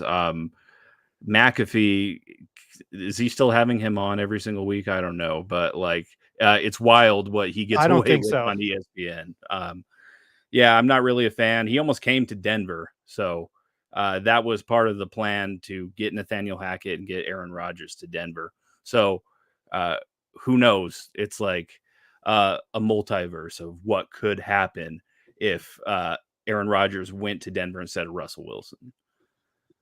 Just one quick comment on that, Jeff. I got to say this, that we've been seeing a lot of Aaron Rodgers outside of football. And then he plays last year and gets hurt, 3rd play of the game, right? And then, all off season, he didn't go to training camp or go to that mini camp. and caused a lot of people were pretty upset about it. But I got to say, this first game against San Francisco kind of not uneventful. San Francisco beats them; they're better. But I got to say, man, the last game he looked a lot like the Aaron Rodgers of old, making those tight window throws that only he can make. So I don't know what the Jets have with him or not. We'll see. But again, what is he? 4-time MVP. When Green Bay won in 2010, I thought they'd win 2 more. A young team, they were loaded. I thought they didn't. They didn't win. They didn't win any more. But I mean, I still think the guy might have some gas left, man. After I saw him play, the last game he played very well. It looked like those throws that he made, all the other stuff notwithstanding, still look like Aaron Rodgers of old. But we'll see. Yeah, I mean, I still think he does have something left in the tank, and he has the weapons to make it happen. Like Breece Hall, arguably the best running back in the game, and then Garrett Wilson as well. You have Mike Williams coming over from the Chargers, and he is just getting back from injury. So as long as he stays healthy, I think that they do have the threats to make it happen. And then on the other side of the ball, obviously, Sauce Gardner is great. And if they ever get Hassan Reddick to play this year, their defense will be even better. As somebody who has roots in the area, I feel like Hassan Reddick is public enemy number 1 in the tri-state. I just do. Like I think the crap he's pulled, he should be on the field, and I think he'd be making a whole. The Jets defense will be even better, even though they didn't look good week 1. I'm sorry to backtrack, but I wanted your thoughts as the Bronco fan, and how as I do the airplane pilot, we're approaching Denver. Your thoughts on the Sean Payton hiring, because I thought the Nathaniel Hackett firing over the holidays 2 years ago was the perfect timing and it needed to be done. Yeah. I wanted your thoughts on the Sean Payton hiring. And I thought that I think that Russell Wilson has played himself out of the Hall of Fame, but I thought Russell Wilson showed glimpses of old Russell Wilson last year. And I wanted your thoughts on the Sean Payton hire, because I think I think they're all right now. I think what the defense did against Tampa Bay, I know it's, they're professionals and any given Sunday, blah, blah, blah. But I still think he's a quality head coach. There were improvements last year. What did you think of the hire, and what did you think of Russell Wilson's play last year? Honestly, I was psyched when Sean Payton got hired. At that point for this franchise, we just needed an adult in the room. We hadn't had one of those. Fangio was an adult to the 100th degree. He was very old, and he wouldn't, allow the players to listen to music and practice. Hackett wanted to be everybody's best friend and gave Russell Wilson his own office. Sean Payton can be very blunt and very direct, but I think that's what a young team needs, is somebody who is going to put them in line and just really build this team how it should be built. Russell Wilson, I will say, I do agree with Sean Payton where he said, Russ is too busy, worrying about kissing babies. He's not a politician. He's a football player. He took away his office. Russ just has not looked great since he's left Seattle. And maybe it was the system in place there that made him look really good, because, that first year, Geno Smith looked great in that same system. And Russ did okay, but his problem is he holds onto the ball too long. He takes too many sacks. And in Sean Payton's offense, you need to get rid of that ball in 3 seconds or less. And it just never was going to work out. I think there was a clash of egos there. And honestly, I think Russ is just not going to get his job back in Pittsburgh either. I think, Justin Fields is 3-0. Almost if he, gets to 4-5-0, I think Russ is the backup for the rest of the season. That picture, that meme of the Chicago Bears offensive line on the ground Sunday against the Colts. Yeah. My buddy that I worked with a couple of years ago is from Columbus. So he was like, he's a Justin went to ASU, but he's a Justin Fields defender because of all the I think his family Ohio State, and I think he was like the only one that didn't go to Ohio State. So I feel for him. I want your thoughts, and I have many other questions and your input on pop culture and with sports, but Jeffrey Gordon's joining us from Box Office QBs, and again, you can find him at Box Office QBs on the X, the artist formerly known as Twitter.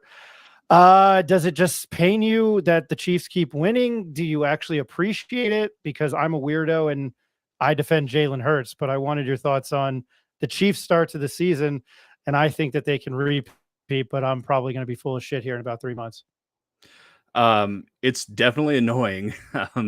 It's like being in the same division as the 95 Bulls at this point. It's like, stop winning. I just want to have a chance here, even though we haven't had the teams to compete at this point.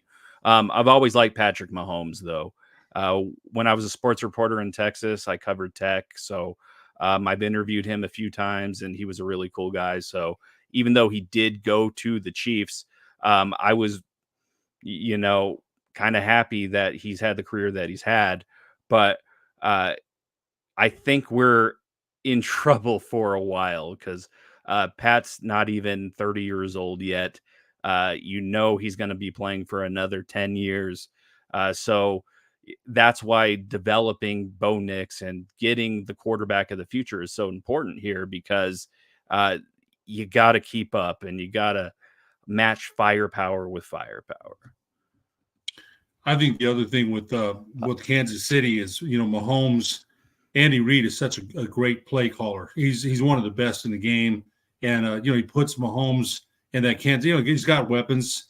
He's got some really good players, and the confidence they have as a unit. And they've had some hiccups, man. He's thrown some interceptions this year, and they haven't looked great. All they do is win football games. And again, that team. Andy Reid is a better coach than he's great, right? He's great, and he's a great play caller. And I've got to give him full credit. And Mahomes, who's the best quarterback in the game. Everybody they have him, and everybody's trying to get there. So you're right. It's important to develop a young quarterback like Bo Nix. Hopefully Nix will be around for your Broncos for a long time. Yeah, I hope so. That's for sure. Like Pat and I say Andy Reid are probably like what Brady and Belichick were 10 years ago at this point. So as long as Andy Reid is there, they're gonna be putting together a competitive team. Obviously they'll, run into salary cap issues once, Pat probably re-signs another major contract. You saw it last time they, dumped off Tyreek Hill to Miami. And I think now they're finally getting a true number one receiver for the first time since Tyreek in Rashee Rice. I think Rashee Rice looks great. Xavier Worthy, he was the fastest guy in the combine, and you put him on that team. It is almost like a disadvantage to the rest of the league that happened. And Buffalo, of all teams, traded that pick to Kansas City to make that happen, which is very funny. I took Keon Coleman and Xavier Worthy late in one of my fantasy football drafts, and I feel like a genius. My team, for once, in the league I went to league I went to high school guys with, my team is stacked for once, but somehow I'm still 1-2, so I'm probably full of shit. And I got to bring it up. He's a Nuggets fan. At least you had the Jamal Murray shot, because I don't really care for the Lakers. Ed's my guy. Okay. I don't know what it is. I'm just not a Lakers fan for some reason. I also despise the Yankees and the Cowboys, so maybe I'm anti-American. But your thoughts on the playoff run, because I still can't believe they melted down like that in Game 7 of the conference semifinals.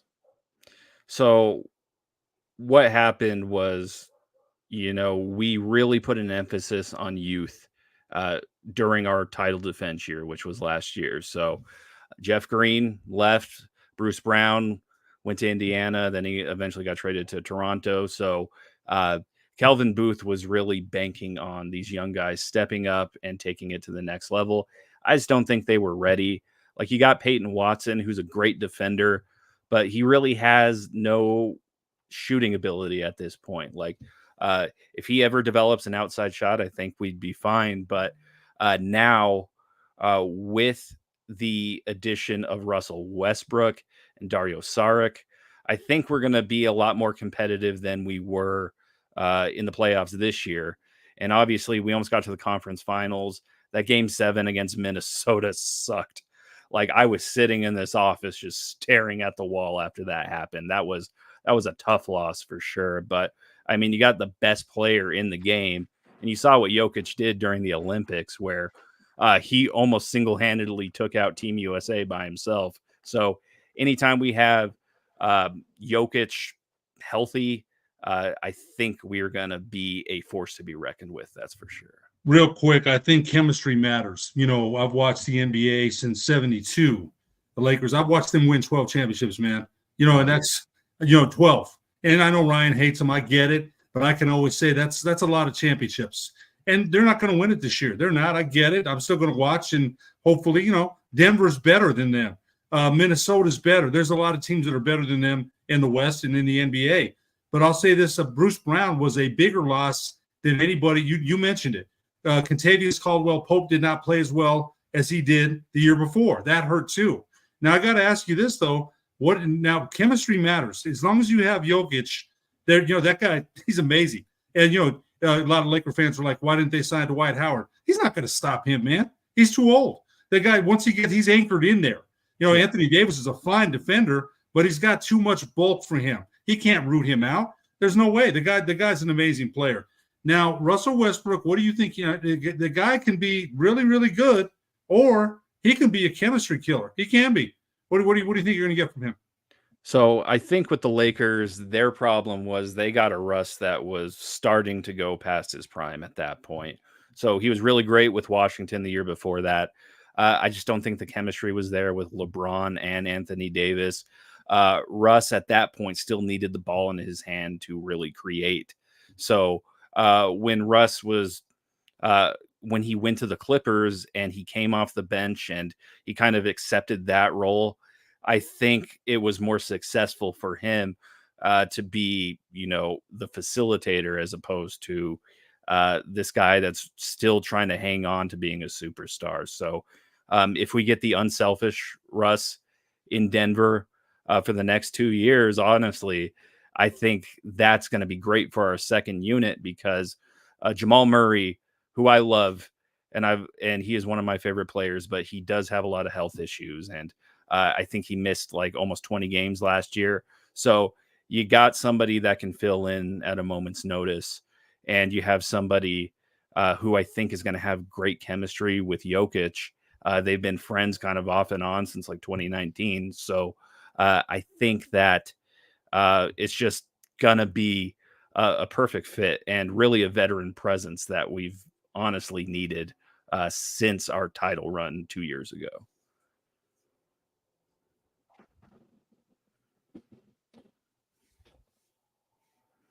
I always enjoy seeing somebody new in, and I know that a lot of people were pissed that it was the Denver and Miami. Have you ever seen the clip of Pedro Martinez on Family Feud rhyming yummy with Miami? He goes Miami. Sorry, that's what I was thinking of when I said that. I thought the Denver and Miami markets, everybody was bitching and moaning, and I don't know. I was happy to see the two teams there. Obviously, I was heavy on the Nuggets because as the de facto Knick fan, I had a shirt. I had a shirt as a kid in Dutch orange and blue that said "Beat the Heat." So anybody that beats the Heat, God bless them. Since you guys do a lot of movie reviews and TV show reviews on Box Office QBs, I don't watch as much as I used to. I watch a lot of shit on YouTube now. Movie of the summer, I saw one because I was it's one of my favorite franchises is Aliens. Those first two movies, Alien Resurrection is so bad. It's brilliant. Yeah. Alien 3 is I like Prometheus. I'm one of the Prometheus defenders. I liked Alien Covenant. I didn't think it was great. To me, there were a lot of plot holes in it, but I still liked it. I went and saw Alien Romulus, and I thought it might have been the movie of the year for like the first 90 minutes. And it kind of took a dive, but I still liked it. I still thought it was great. I thought the movie looked phenomenal. So I'm not as versed this summer. And then the previous movie I saw was, as a big Ghostbusters fan, was Ghostbusters Frozen Empire. And I love the real Ghostbusters. I couldn't handle it. But what is your movie of the summer? And then I have to ask you if you saw the side-by-side comparison of with the Penguin. And I'll let you answer that question first, though. I am actually going to agree with you. I really loved Alien Romulus, and it like brought the franchise back to its roots. Like, I love Alien and Aliens. Alien 3 is good for what it was. Like, they can try to completely change the formula, but this is people stuck on a ship in space, not knowing what they're getting into. You have all these practical effects. Like, that's the thing with movies these days is CGI just kind of takes you out of it sometimes. They had actual guys in the xenomorph suits like running at these people, and like some of the action sequences in there were just great. I really did like Deadpool and Wolverine too. I know a lot of people talk crap about the MCU now. I'm a huge comic book nerd. As you see, I got like a million Funko Pops behind me, but like, I love cameos, and you just throw, Blade and Gambit in there, and I'm just going to love your movie. That's for sure. There's some really good movies. I love Twisters. I thought that was really good. I thought it kind of improved upon the first movie. So this is actually a low-key, strong summer for movies. And now you're going into the fall movies. You got Joker 2 coming out, and Venom, and everything else that's going to take us to the end of the year. I'm looking forward to Venom 3. I forgot what it's called. What is it? Venom Let There Be Carnage. I loved Woody Harrelson. I love Woody Harrelson in anything. It's the best. I saw that White Man Can't Jump. The character development in that movie is one of my. If you actually watch that movie, you're like, it's a pretty smart movie. And speaking of Wesley Snipes, I don't know why I'm telling you this, but Coming to America 2 was meh. Wesley Snipes deserved an Academy Award for being that dictator of that country. He was in that movie. Did you see I have not watched The Penguin yet. I liked the latest Batman with, gosh darn it. I went and saw Robert it. Pattinson. I was still working Robert Pattinson. I was still working like weekends at the time, and I went and saw it at like a Monday at like 11:30 at one of the movie. What's it called? Windrock. I went to Windrock. I thought Colin Farrell looked like a pretty good Penguin. I thought for the little part he had in it, it was good. I think he's a phenomenal actor. I'm again trying to be that nostalgia guy where I thought Danny DeVito was a perfect Penguin. I defend all three Jokers. But four, I guess, if you go back to the original in the Batman series. But did you see I'm going off on a tangent here, but did you see the side-by-side comparison of The Sopranos and the Batman? Or excuse me, and the Penguin? Yeah, it's like, I've never watched The Sopranos, which is surprising. It's on my list, but he looks a lot like James Gandolfini, that's for sure. He looks like the character actor Richard Kind. If you know who that is, just like Google him and then you'll see. But it's I think that's kind of the vibe they're going for, is mob drama from the early 2000s. There's a lot of Breaking Bad elements in there. Like, honestly, I am surprised that Warner Brothers greenlit this show, because it is super violent. Like, it takes what you saw in the Batman and just unfilters it. It's off to a really great start, and I am excited for that. I'm excited for the Agatha series that's coming out on Disney Plus now. So as a comic book fan, I think we're getting back to the good stuff finally again. You are a big Jurassic Park fan, and I remembered that. How do you feel about Jurassic World Rebirth? I'm so excited for that. I've been looking at the set photos, and I've been reading some stuff, but it sounds like they're going to go back to basics with this. And as far as like all the dinosaurs loose across the world, it's going to be a self-contained story, like set on an island. And honestly, that's what I wanted after the past 3 movies with Chris Pratt holding up his hand and doing whatever he's doing. Like, all right, man. Generic action movie guy. I was tired of him by the third one. So I am very excited to see what Scarlett Johansson can do in that, and especially Gareth Edwards. Gareth Edwards directed the Godzilla movie from 2014 with Bryan Cranston and Aaron Taylor Johnson. So this is honestly like a dream team of bringing back this franchise to what it could be. No, I'm looking forward to it. I hadn't watched the original Jurassic Park in forever, and I watched the original 3 on Peacock over the summer. And I think that Jurassic Park is nearly, I know a lot of people point out its flaws. I think it's a nearly perfect film as far as maybe summer blockbusters goes, but I don't know. Everything about it, how it looks, it was 30, now it's 31 years old. To me, it still looks good. That speaks kudos to Steven Spielberg. I still think Saving Private Ryan is a timeless film. You would have thought it was probably made last year. That's how good I know I'm choosing Steven Spielberg, but how phenomenal the director is. But I think I texted you that. I was like, man, Jurassic Park still holds up. It's great. Yeah. Jeffrey, can you tell where everybody, our listeners, can find you on Box Office QBs? If you're just not looking for me shitting on UNM constantly, maybe a different change of pace, talking about movies and sports. Yeah, so we are at Box Office QBs on everything. Find us on YouTube and Spotify, Apple Podcasts, wherever you get your podcasts. And we post episodes 1 to 2 times a week. We're going to talk about Agatha all along next. Maybe Joker 2 if I feel up to it. But yeah, that's where you can find us. Man, I'm sorry to make you wait. I've been trying to get you on the show forever. Again, technical difficulties, and I'm not feeling well, so now I'm doing this longer into the night, which isn't make me happy. I do love Catherine Hand, though, so maybe I'll have to check out Agatha all along. If you don't know who she is, she's phenomenal in Step Brothers and We're the Millers, where she says tampons. Jeffrey Gordon, my man, thank you for joining us. I will let you get to it, and I'm sorry I didn't make a Frank Bercogliano joke. Thanks a lot, man. I appreciate you for joining us, and I'll be in touch. You know that. Take care, man. All right. Yeah. Nice meeting you. You too. All right. Appreciate Jeff Gordon. Yeah, I met him in journalism school, and I'd been trying to bug him to get on, and tonight just kind of set alignment. When we come back, and again, I'm sorry we're running late, technical difficulties. We're going to talk NMSU and UNM. It will be Ed's going to drop off. Ed, thanks for joining us tonight. You bet, Nick man. Coppola from the Las Cruces Sun News will be joining us. Then Ben Wysong. I will be right back.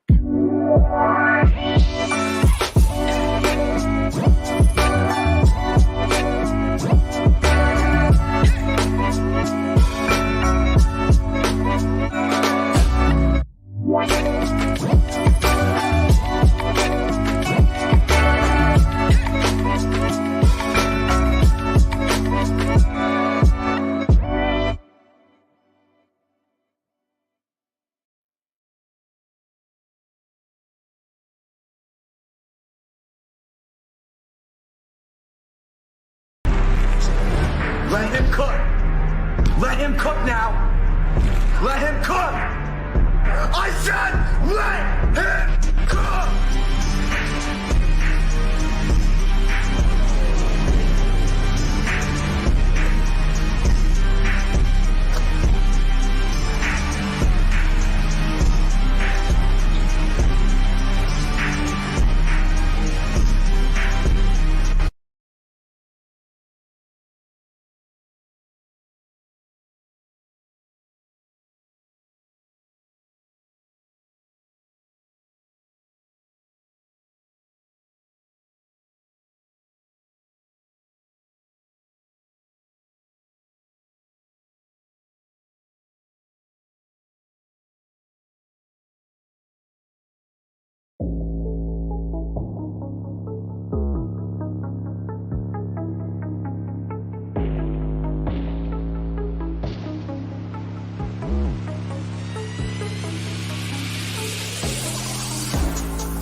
Welcome back to the Pit Press podcast. My name is Ryan Tamori. Can I hear myself? Yes, I can. Okay.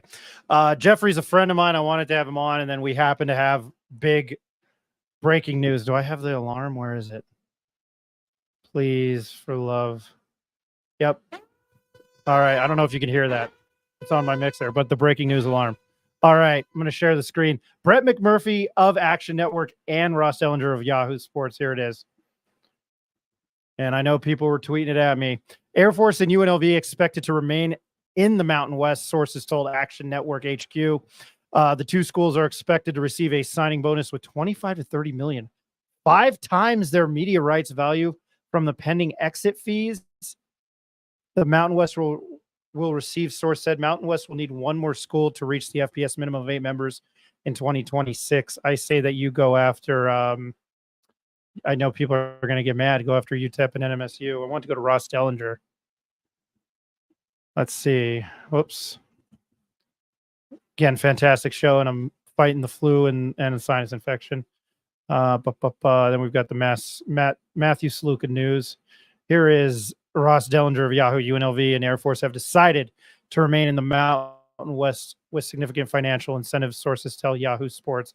Again, that's a pretty big deal. I will ask our next couple guests about that. I will start here. He is a reporter for the Las Cruces Sun News, and I think I've gotten his name down to a science. Nick Coppola. Nick, how you doing? I'm doing great. It's been a busy day, even though it was supposed to be my off day, but that's just life as a journalist, isn't it? Yes, it is. Trust me, I'm fully aware. I'm going to start here and ask you with this: what have you made of the conference realignment? Oh man, well, it's certainly involved New Mexico State a lot in rumors. So it's maybe a little bit busy and just writing up stuff and trying to talk to people about it and things like that. I have pretty easy access to Mario now, so I'm able to get in touch with them on stuff and what they're thinking and stuff like that. But my thoughts on the current realignment is just the Pac-12 seems to be spending a lot of money to create a glorified Group of 5 conference, which is very funny. Yeah, I mean, I don't know what the Mountain West is going to do. You know, of course, they can add UTEP and New Mexico State. Maybe they can look at Texas State or Tarleton or just whoever else they want to look at. I mean, they're going to have to add another member if they want to be considered a conference. Yeah, I mean, stuff like this, like it always just goes lower and lower down the chain. You know, so it's very interesting to see. Feels a little weird that the school that I'm an alumnus of started this whole thing 3 years ago, but we don't talk about that. And I don't think we want to talk about Saturday night either. Talking about, and I have to ask you, because you cover a Division I program, the Matthew Sluka news, where he basically at this time last night said, "Hey, I'm out of here," and left UNLV because he was promised X amount of money and didn't get it. And it's now become a he said, she said fest. But I wanted your thoughts on the Matt Sluka news.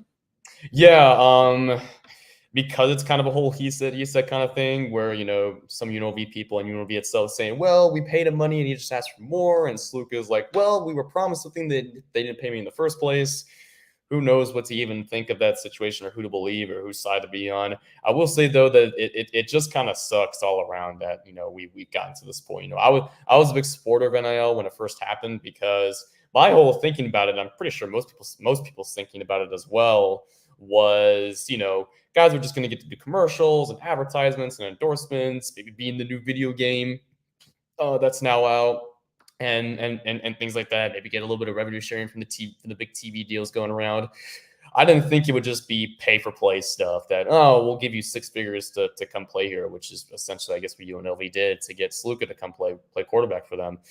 And essentially because that's a team that's now competing for playoff spots, and you know they're 3-0 with 2 big wins over power schools, and just it's a sucky situation all around. And you know, because it's just 2 groups of people saying something right now, I don't really know. I want to make something like, oh, Sluka's a quitter, he quit on this team, or UNLV should have paid him more, or things like that. I don't want to make an indictment on that just because, you know, who knows what the true story actually is. But it does suck all around for every party. No, I get that. I feel you there, and I figured you were going to kind of give the same answer that I've heard all day from people, because it's just the pointing of the fingers.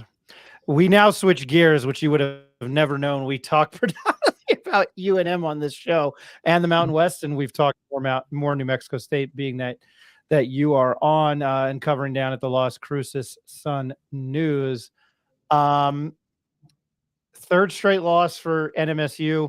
You text me while I was at the UNM game that New Mexico State didn't cross their own 50, the 50 until the fourth quarter. They have a new starting quarterback. We'll get to that in a second. But assess, break down Sam Houston, break down what happened at Sam Houston on Saturday night for the Aggies of New Mexico State University. Yeah. So they did cross the 50 on their first drive of the first quarter. They got a field goal off that. They didn't cross midfield again, though, until the fourth quarter. So they had 13 drives. They only crossed midfield twice. The offense just, I mean, again, it just really, really struggled. Santino Mariucci went the distance. It was his first start. He played the entire game. They seemed to trust him a lot more to pass the ball. He threw 29 passes, which is the most passes any quarterback has thrown for New Mexico State in a game this season. No, Parker Awad or Deuce Hogan didn't even get above 20 in a game. Or actually, Awad did go 22 passes, but Mariucci's total was still the highest at 29. So they seemed to trust him a lot more. But I mean, again, there was still a little bit of struggles. He seemed a little bit. Tony Sanchez described his play as a little bit erratic.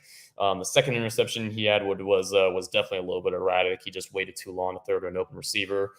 First one wasn't his fault. He got hit from behind in about like a second and a half trying to throw a pass and just went in the air and he got intercepted. So, but the second one was his fault. And it just didn't spark the offense. The run game wasn't quite there. I think they had about 78 rushing yards, but they had like 20-some carries, so they weren't really that efficient on the ground.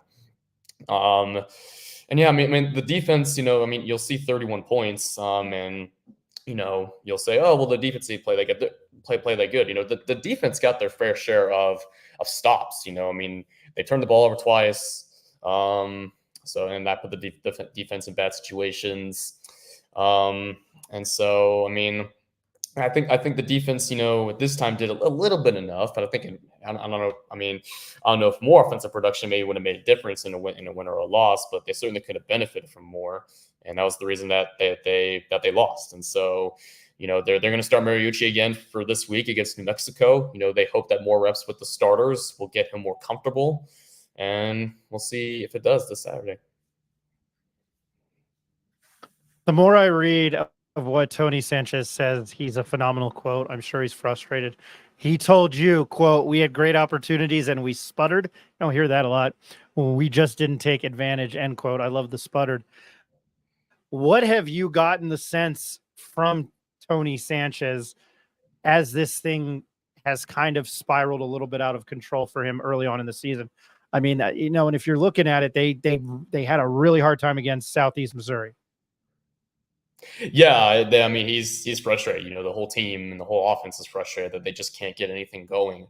We haven't gotten to talk to Tyler Wright as much recently, but I imagine he's frustrated as well, especially since they're actually really good in the red zone.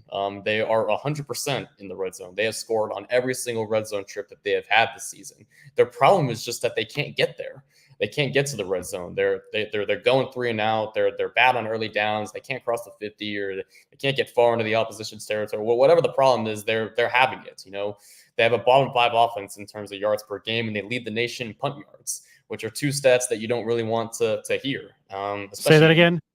I'm saying that they have a bottom 5 offense in terms of yards per game in the country, or last time I checked that they did, and they lead the nation in punt yards. Okay, gotcha. Yeah, so those are 2 stats that you don't. That's a stat that you don't want to be at the bottom end. That's a stat that you don't want to be at the top end. And so, they're very frustrated. They're trying to establish a consistency. And the problem that we got this week from both Tony Sanchez and tight end Jerry Lydiot, who is the offensive player we got to speak to Monday, was that they keep losing the battle at the line of scrimmage. They keep giving up sacks and not giving any quarterbacks time enough to throw, or they're struggling to run the ball as much as they hoped. because they're losing the battle in the trenches and at the line of scrimmage. And, they were down 2 of their starters. Kenan Yarrow missed against Sam Houston, so they moved one of their guards to center and had to start a backup guard. Shias Pete missed another game, so Shamar Jackson still had to go at left tackle. Pete will miss the New Mexico game as well. So Shamar Jackson will continue at left tackle. He's really been struggling this season, but he is a backup. And so, yeah, I mean, that seems to be what their problem is. Wide receiver drops have been somewhat of a problem. Quarterback, of course, has been a huge problem for them the entire season.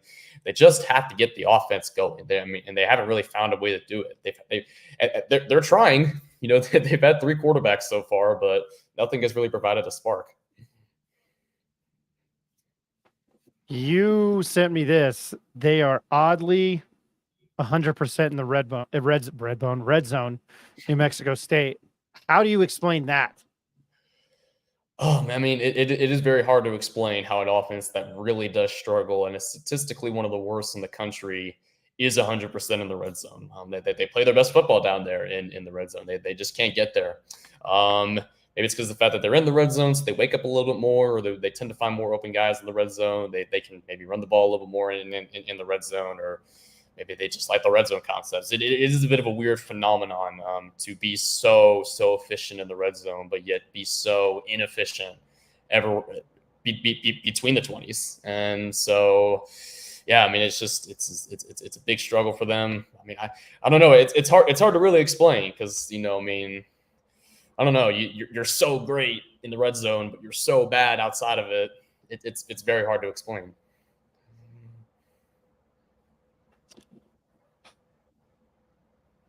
I guess sticking with the offense and sticking on the quarterback, and you have mentioned it. Santino Mariucci, they let him sling it. He's their 3rd starting quarterback. Again, I know Deuce Hogan has the collarbone issue. I mean, they have to have the utmost confidence in Mariucci, right? They seem to. He seems to be the starter the rest of the way. Parker Watt didn't start last week. They don't have Deuce Hogan, so he seems to have the confidence to be the starting quarterback the rest of the way. And they seem to be confident the moment he arrived. Tony Sanchez said that probably the reason that he wasn't starting earlier is because he arrived in the summer and so only had about maybe 10, 15 practices to learn the offense. And Tony Sanchez thinks his offense is very complex and maybe takes a while to learn. And because Deuce and Parker showed up in the spring, they were able to have more time to learn it, which is understandable. I mean, if you show up in the summer, you don't really have time to learn much of anything, really, especially your surroundings. But even around week 2, week 3, he kept talking about Mariucci. Well, he's learning the offense more. He's getting a better grasp of it. He's getting more reps with the backups. He's getting more reps with the twos and things like that. So they've always had positive things to say about him. I think they just wanted him to get a better understanding of what they want to do. And now it seems like they think he does. And because of that, they have full trust in him to go out and do whatever they want to do. He does have a little bit of starting, sort of a little bit of starting. He doesn't have that much starting experience. He only started 1 game for Wake Forest last season, but that was more games than Deuce Hogan started at the Division I level. Deuce Hogan was a backup at Iowa and Kentucky for his entire career. And Parker Watt comes from a community college. Yeah, I mean, they seem to have a little more trust in Santino because of that. And we'll see if that trust pays off going forward. All right. I usually don't like to interrupt our interviews that we have with guests like yourself, but somebody did bring up a good point, and I'm going back and sticking with the offense. Excuse me. How many field goals have they had as opposed to touchdowns in the red zone? It can't be that many touchdowns. Yeah, I'm guessing you probably don't know that off the top of your head. Yeah, I don't know that off the top of my head. They've scored. I mean, they haven't scored. They haven't scored that many touchdowns this season overall. So maybe it is field goals. I haven't conducted that entire split yet. But I imagine there's a little bit more field goals there as well, which is a good point. But also, they're struggling to even get in field goal range. They only crossed midfield twice against Sam Houston. So, I mean, it's not like they're kicking field goals on the other side of the field in college football. So I imagine if they get in the red zone period and have the opportunity to score any points, which is what's been hard to come by for them. they would greatly appreciate even a field goal at this point. Joined by Nick Coppola every Wednesday at roughly 9 o'clock tonight, a little bit later. And again, Nick, I apologize. He's a reporter for the Las Cruces Sun News. He covers New Mexico State athletics in high school down there. All right, we are now turning our gears to the Rio Grande rivalry and what many might be deeming nationally, no offense to anybody, the toilet bowl. We will know. And I don't think UNM's that. UNM has shown me signs. As far as talented players go, they're probably not that bad. But I'm a New York Giants fan, as you can see, in the old Bill Parcells quote, "You are what your record is." New Mexico State has the lone win out of both of these teams, and we will find out more at 6 o'clock on Saturday at Aggie Memorial Stadium. Nick, you've said that UNM players, and I think Sean was writing about it, and that is Bronco Mendenhall's approach. They have a nameless, faceless opponent. Maybe not faceless, I threw that in there, but they have a nameless opponent, which I understand, but at the same time, I'm sure you're game planning for Tom Brady different than Ryan Leaf. But anyway, what have you heard from your gathering of information that UNM is just saying it's quote unquote another game? Yeah, well, that all came out on Tuesday after we got to speak to them in the press conference, and I didn't get a chance to talk to any more players this week just because I'm working on other stuff and other stories and things like that. I've got to talk to a lot of former players about it, but the current crop of players, we talked to Josiah Cox, who's one of their many transfers. And I asked him, well, what are the veterans telling you about this game? Like Kanan Yarrow, Cordell David, Tatum Barnes, the guys that have been here. And he basically said that they've been telling us that this game means a lot, and that this is the game that, if you're going to go 1-11, this is the one you would like to have in the one column. And so that they're taking this game very seriously. They're taking this game like it is the most important game that they played this season. And Tony Sanchez feels that way too, probably a little bit more so because he's an alumnus. But he definitely feels the intensity as well. And I've talked to several former New Mexico State players for a story I'm doing on as well. And they mentioned that too, just about the intensity and, the passion that, New Mexico State players have in this rivalry when you play. And so, I think it will be two contrasting approaches. Maybe New Mexico is taking it seriously, and they're just not saying that publicly, which is maybe an approach that they're taking. But as far as publicly go, they seem to be taking two different approaches. It'll be interesting to see how that comes together Saturday.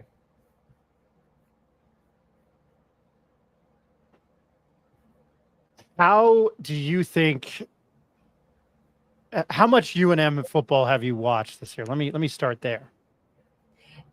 I got to watch their game against Montana State, week 0 game. I got to watch a little bit of the Arizona game. I didn't get a chance to watch last week because they were playing while New Mexico State was playing when they were playing Fresno State. Didn't really get to watch them play Auburn. But I think I've seen a little bit. I don't know much about New Mexico's football team or things like that. I know about their quarterback. I know a little about their offense. I definitely know about Bronco Mendenhall because I remember him from Virginia. But yeah, I mean, I definitely could know more. But luckily I'm not coaching or playing in the game. How important is this of a game? I know it's a big rivalry game, but from a New Mexico State standpoint, a lot of standpoints there. How significant is this game? Because, I mean, there's one win combined. I know I've mentioned that there's one win combined, but how significant is this game for New Mexico State? Being a rivalry, has it been elevated a little bit, maybe as saving the season? Yeah, I think it's a combination of both. That they want to beat New Mexico every single season. They feel like that's crucial for their goals and making a bowl game and things like that.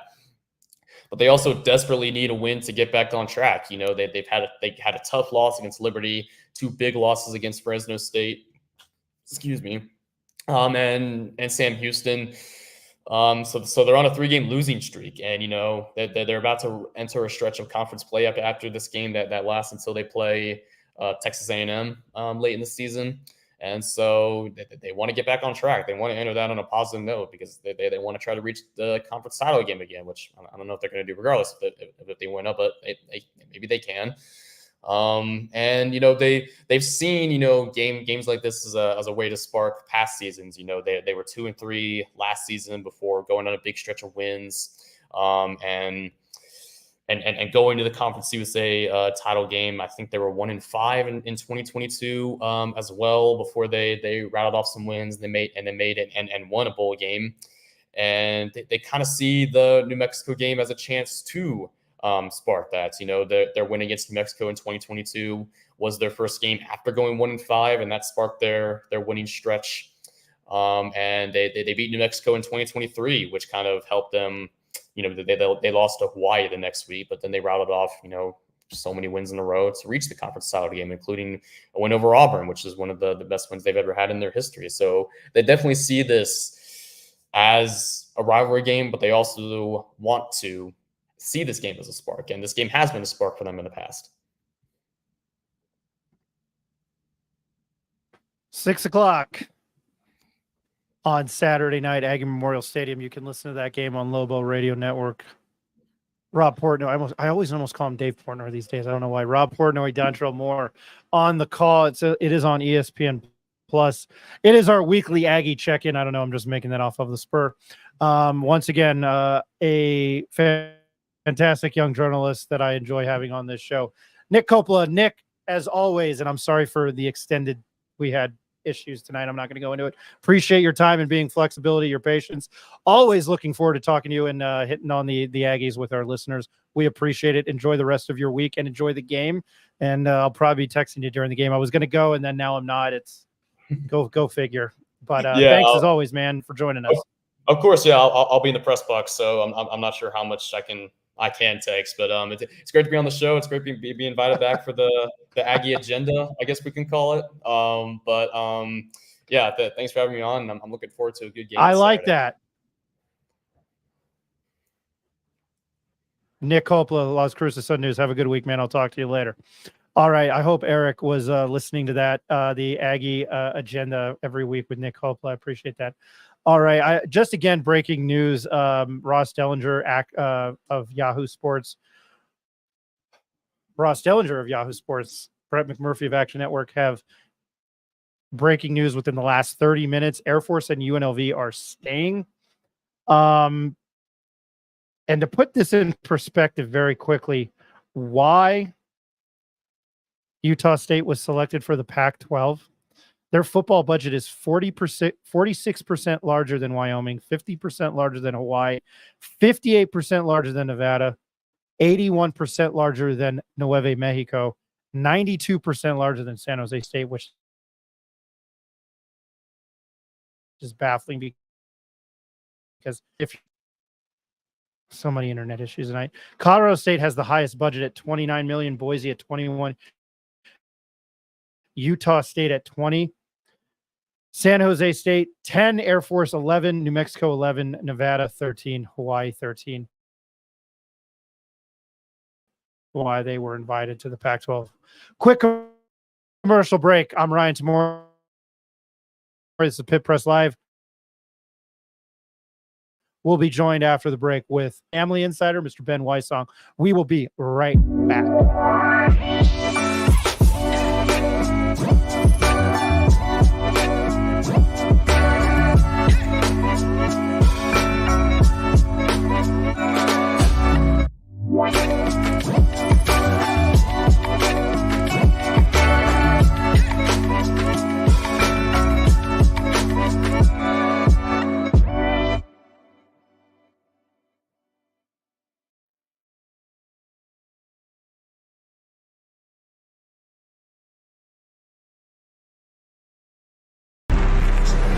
Let him cook.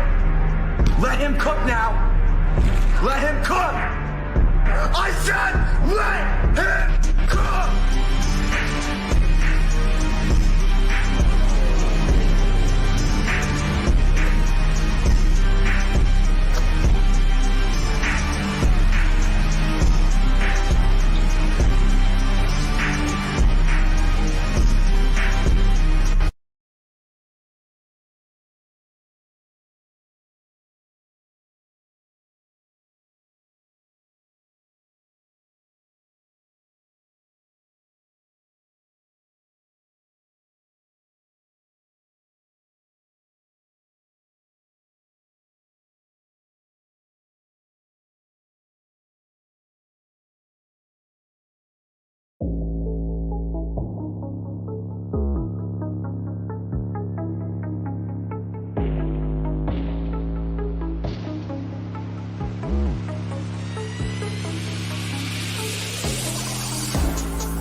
Welcome back to the Pit Press Live. My name is Ryan Tamori.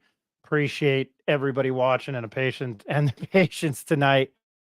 It was quite a night, let me tell you to start. We haven't had many technical difficulties doing this, but oh boy, tonight was a rough one. I'm going to go to the comments before I bring Ben Weissong on, who has graciously waited patiently, and I appreciate that. Ryan had Montezuma's revenge. I got into a Twitter spat with a fan, and I told him I had Del Taco, and that those two things equal diarrhea, because he kept saying, but that's to be expected. So I said, that's to be expected if you eat Del Taco. No, I have the flu, not COVID, and a sinus infection. And I'm sure you can hear it in my voice. I'm going to go to some of the comments more besides Jimmy, you're growing on me. Let me put it that way. No one believes me that Tony Sanchez is a horrible college coach. He sucked at UNLV and looked how the Aggies are doing. It's not like he's new there. He was on staff for a couple of years there. He's gold at he was gold at Bishop Corman in Vegas High School. Air Force is that student that didn't do crap for the project, but got a chunk of the pie. LOL. They are having a Dan year, but it's all good with $3 million in the bank. Blah blah blah. I will say this: don't knock on any three of the military academies. And they have been good in football, and they've beat UNM's ass pretty good. John Romero, our resident Aggie. Time for the Aggies to produce is the bottom line. No more rhetoric or excuses from Tony Sanchez. Wow, 4 games in, probably. Great question, Ronnie. Whoops. Yeah, and again, Air Force and UNLV staying in the Pac-12. All right, we're going to our resident Lobo. Appreciate it. We go from an Aggie reporter to the actual an actual player who played football. And Ben, you're on mute, just an FYI. Are a former UNM linebacker and Lobo back for Rocky Long in the mid 2000s. His name is Ben Weissong, and of course he has his. Ben, how you doing tonight? Doing good, man. Just enjoyed the talks, just hearing everybody's insight. Loved hearing Mackenzie talk earlier with everything going on. It's so hard to catch up, between realignment and NIL and players bailing 3 games in and just everything in between. So it's been a week. So and I'm not even playing. I'm just a fan at this point. I do have to get your thoughts. Yeah,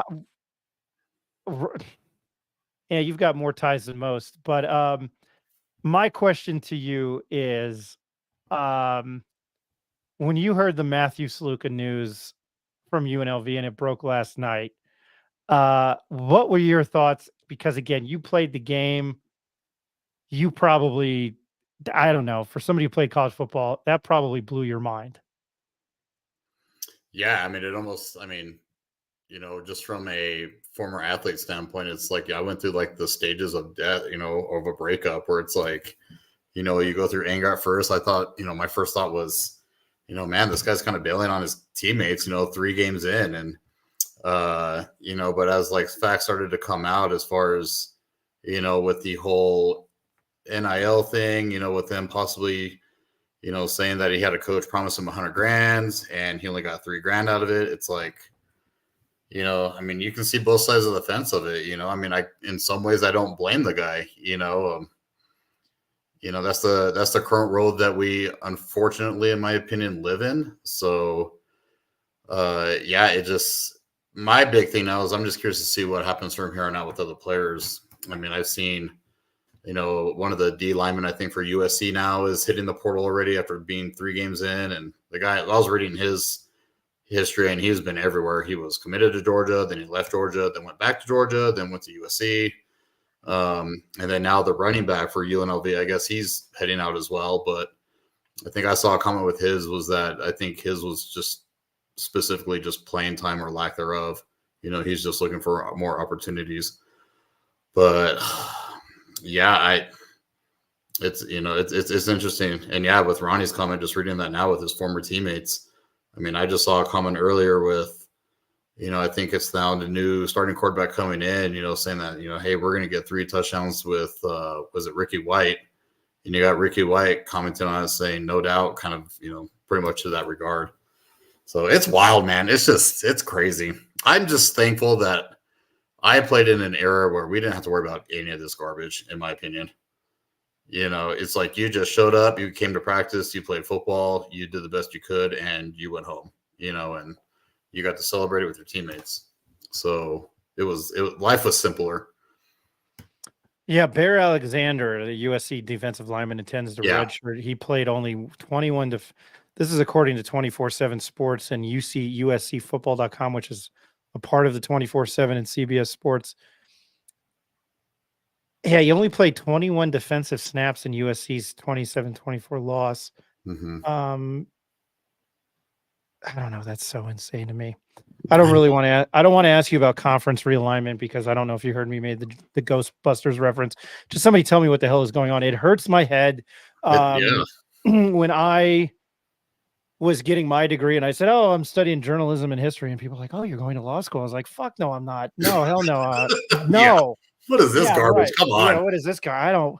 My favorite side here, I'm bringing up Jurassic Park again. One of my favorite scenes of all time is the lawyer getting eaten off the toilet by the T-Rex. Ben, switching gears to UNM football, and it's an NMSU week. You got to be amped up even as a former player. Mm-hmm. I do got to talk about Fresno State, and I appreciate you because you've joined us, and you and with the guys on the show, kind of a budding friendship. And I like to give my opinion straight. And now that you come on the show, I try to be much more respectful because again, I'd say send it. It's not going to hurt my feelings. I know it's you can just punch me and my head will explode.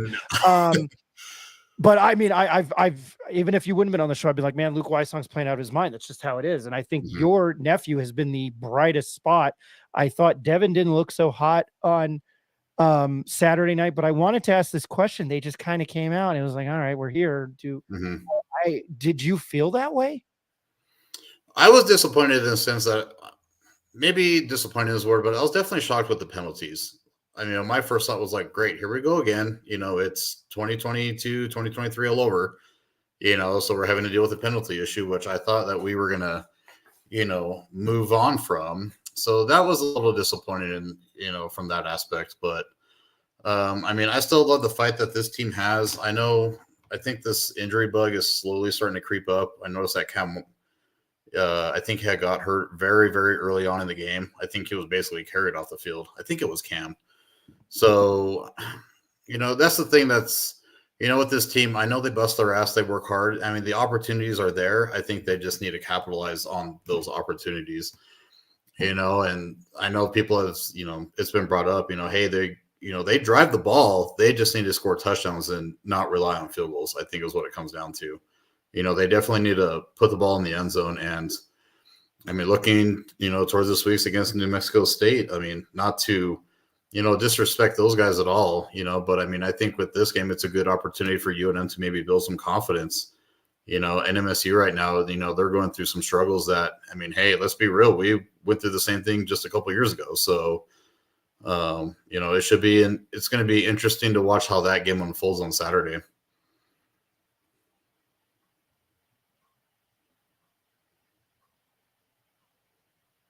What would you, I mean, I looked at the score again in 38-21. I think Fresno might have been just trying to get out of there. I could be wrong. Was there anything, I mean, Luke played well, but was there anything positive that you saw? I think because maybe on this show in particular, how bad the penalties were under Danny. And I always have to preface it. I love Danny. Danny was so cool to Ed and I.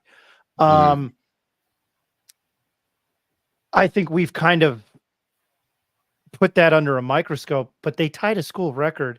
And I've mentioned that on our shows in the morning, how when we do our pregame show on Saturday, was that it's almost mirror to last year. It's just they looked, it wasn't a problem against Montana State and really Arizona, but the last 2 weeks against Auburn and Fresno, the penalties have just been so bad. I'm going to steal a word from the Mike Loxley era. He tried to get things corrected. How does Bronco get this corrected?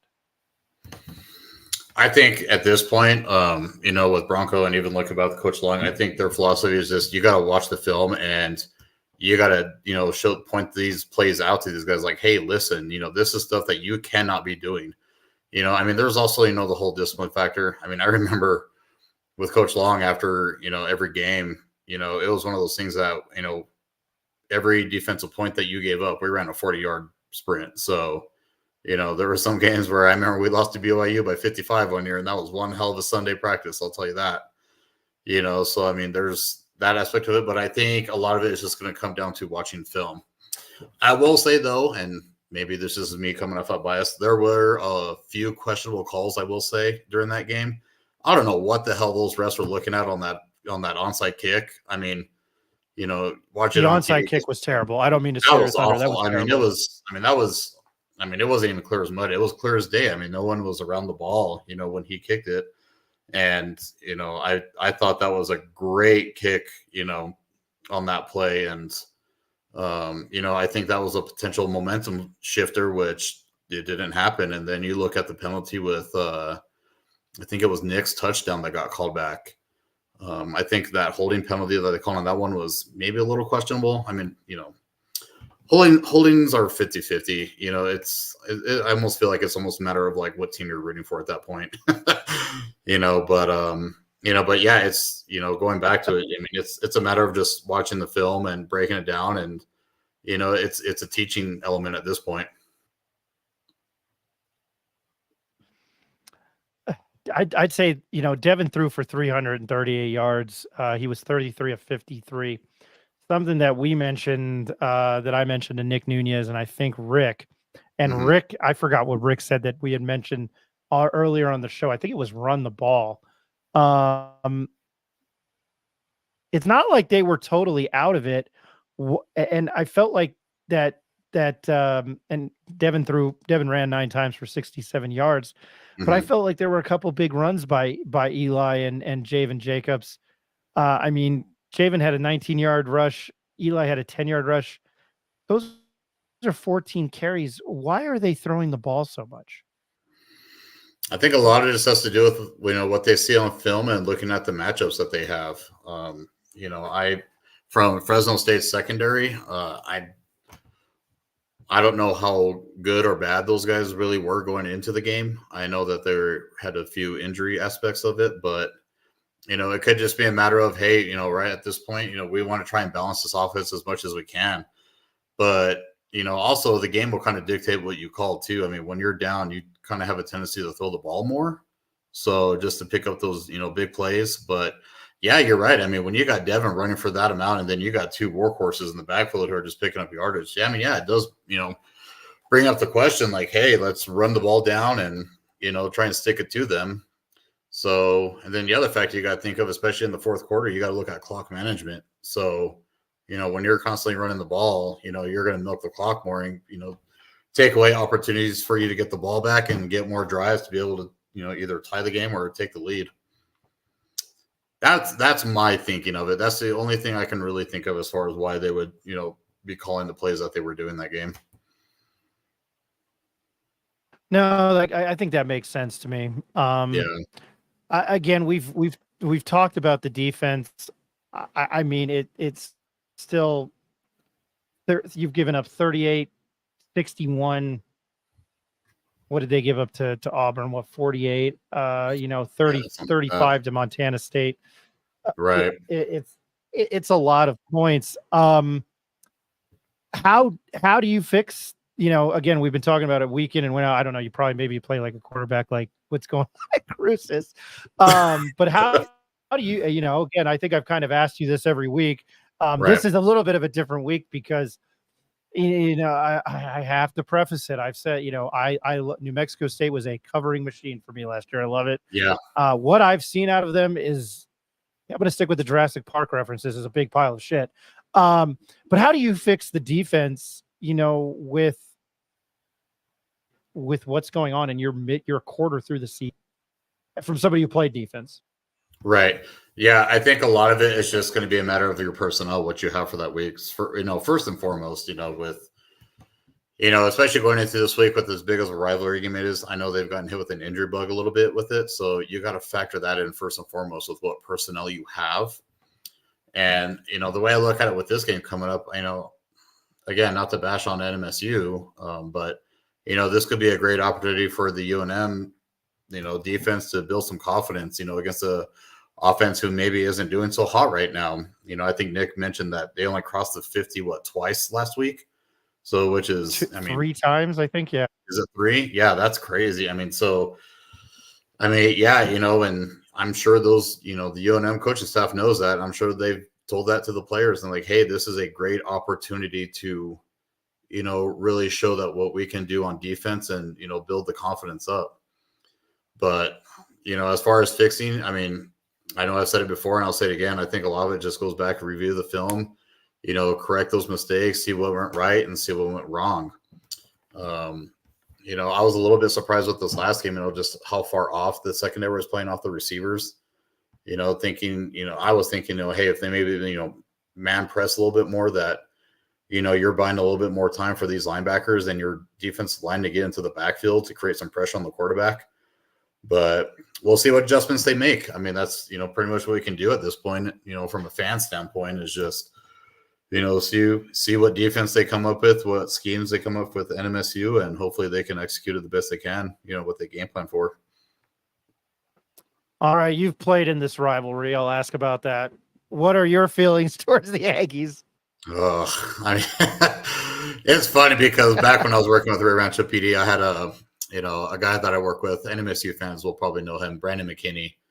And every year it was, the week of the game, we would just constantly pulling pranks on each other, whether it be, I'm setting up my UNM football helmet in his office at the department and just stuff like that. So it's, and this was it's been 20 years since him and I played against each other. So, but yeah, it's a big deal for the state of New Mexico. If you look at both rosters, you got guys that were either they play together since they were shooting Yaffle. Like I look at Jeff Davison with, Luke and Nick and Evan, those guys growing up together from Cleveland. And, I know you got a couple of Cueva guys that are, are on both sides of that ball. And, it's a big game. So, and, I'm sure these in-state kids have really, pushed it to maybe the guys that are not local that, hey, this is a big deal. And this is an important game. And, just the history behind it. And UNM is a 9-point favorite, and I think it was at 10 at some point, which I'm totally fine with. Yeah. I think NMSU. I almost did the NMSU UNM thing. UNM. You almost did it, man. I know. Grammar's gonna get on you, bro. Yeah, it's all right.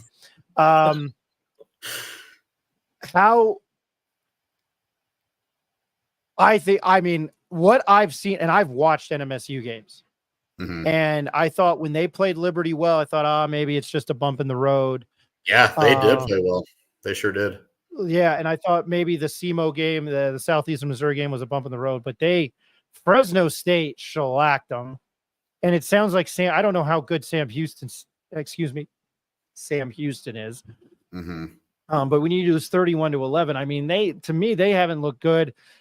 They've got one of the best quarterback names in Santino Mariucci.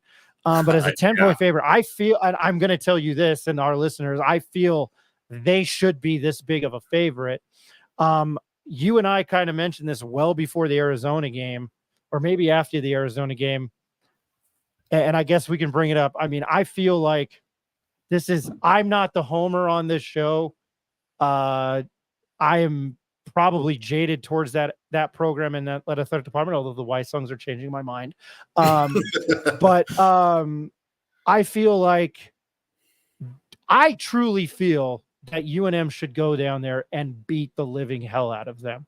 And I wanted your thoughts. I don't think this should be close. And I think maybe with the frustration that UNM has had, where they show, again, against Arizona in the first half, against Auburn and against Montana State, where they have shown glimpses of looking very sharp. I think the jury's still out on the defense. I think they're going to go down there and beat the living hell out of them, rivalry game or not. And I wanted to know your thoughts on that.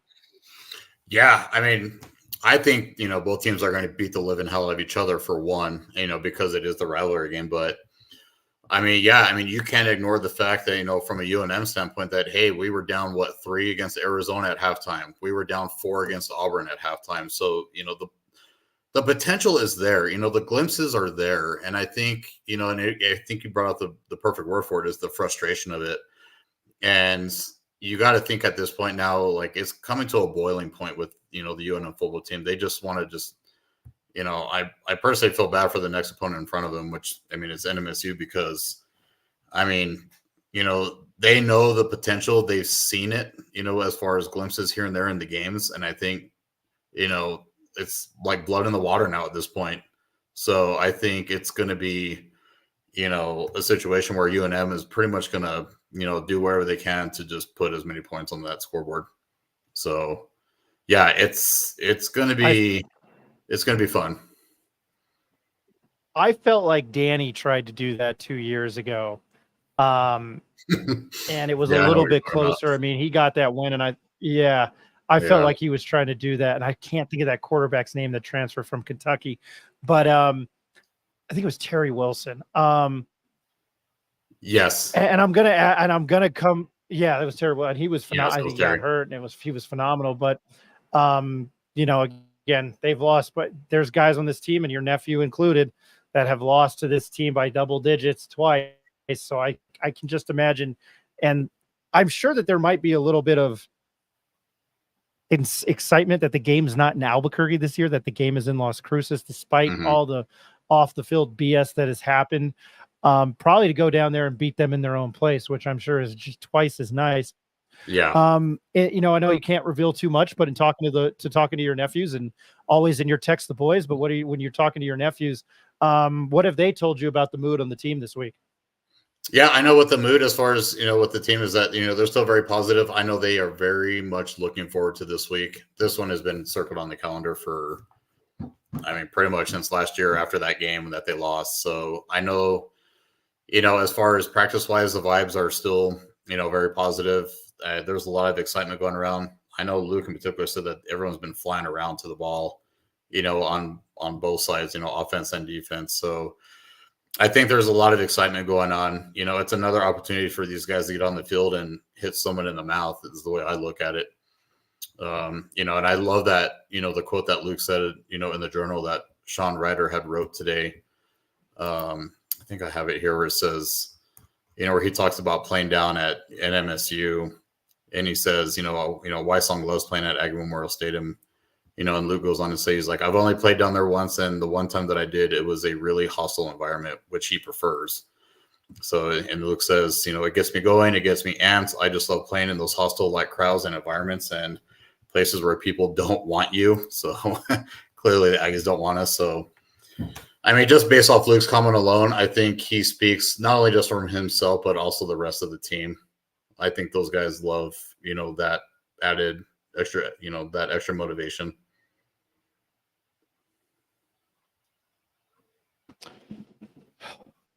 I'm going to ask a question because I've always appreciated your insight. Hypothetically, and I don't think this is going to happen, if this team loses on Saturday, where do they go from here? Well, for them, they got the bye week, to recover. They can get these guys, hopefully help, recovered and, get these guys replenished. At this point, especially, since, the NMSU game is technically the last non-conference game, you just focus on, you focus on the conference games, and you just focus on it 1 week at a time. That's all you really can do. You just got to line up and face the opponent that's, in front of you next on that schedule. There's no way about it. So, and you just try to bring 100% every game. I know it's like a short answer. Are you going to the game? Really no to that.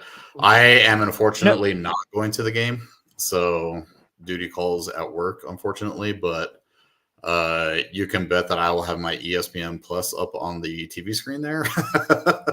And I'll be rooting and then probably getting constant text updates from, Luke's parents and, so we'll be watching though. I think we're actually gonna have a few people here over at the house.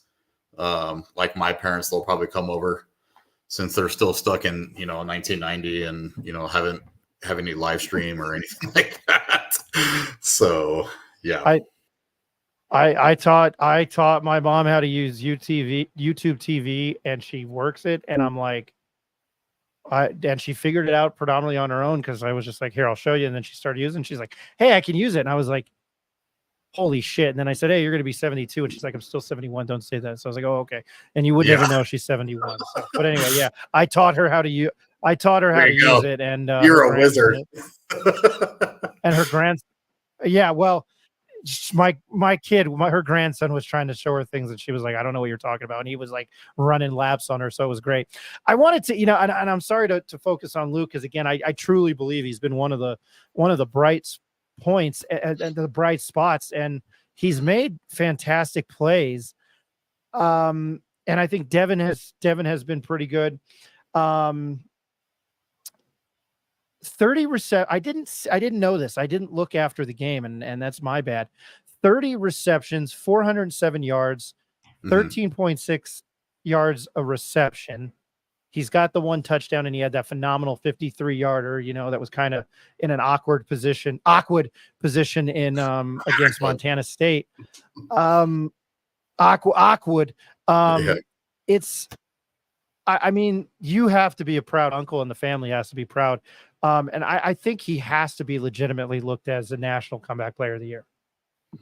Yeah, I mean, that would be absolutely amazing. Just, given everything that he's gone through, I mean, a little bit emotionally, just because, I mean, coming from a program like Cleveland High School, where, I mean, everyone here in New Mexico knows, I mean, they're a powerhouse program, for the high school football standpoint, and then you come to UNM where, he started collecting some losses for the first time, back to back, and, see him go through that emotional aspect, but then the physical aspect too. I mean, the kid basically has played through, 2 years worth of a AC separation on both shoulders. So it's, him having to overcome those battles. But yeah, I'm definitely proud of him. I mean, just seeing his growth and, his maturation as well. It's fun talking football with him, because, man, he's just so knowledgeable about not even just like his position, but just the game itself. And yeah, I mean, that would be awesome, to see him as like, at least a finalist for comeback player of the year. Cause I mean, yeah, he has, knocked it out of the park these first, 4 games. So, our only hope at this point, he just continues it, and I know he's not doing it for himself. He's doing it all for the team. I mean, he's a team first kind of player, and, he's was brought up that way for, the very first time he put on pads, and Adam and Beth took him to practice. They definitely instilled that with, both him and Evan. But yeah, I'm definitely proud of him. I appreciate that answer. Again, I was just perusing the stats online, and I was like, I didn't realize he was at 30 receptions and that many reception yards. I did find out that he went over 1,000 for his career. So that was actually the one that he was excited about. So was it the Fresno State game? Yeah, so during the Fresno, he went over 1,000, and so because I sent that to him, I was like, "Hey, did you know this?" He's like, "No, that's awesome." So he was definitely pumped about that. I didn't know that. Kudos to him. Yeah. Ben, if you're free Saturday morning, we will hit you up for the morning how and get a little bit more breakdown and maybe some questions from the guys on how UNM can finally. I just didn't think about how UNM can finally tally their first football win this year. Right. Ben, I appreciate you as always. Thank you for being patient tonight. I'm sorry about that. Ben Weissel, former Lobo back linebacker for UNM. I know you appreciate it. I'm so happy you love coming on, because when my buddy Jeff came on, he was like, oh, I had to wait another 35 minutes. And I was like, dude, I'm sorry. I apologize, but I was happy to have him on. I will let Ben get off of here. I will come back and wrap this thing off. Ben Weissong, everybody, thanks for joining us again, man.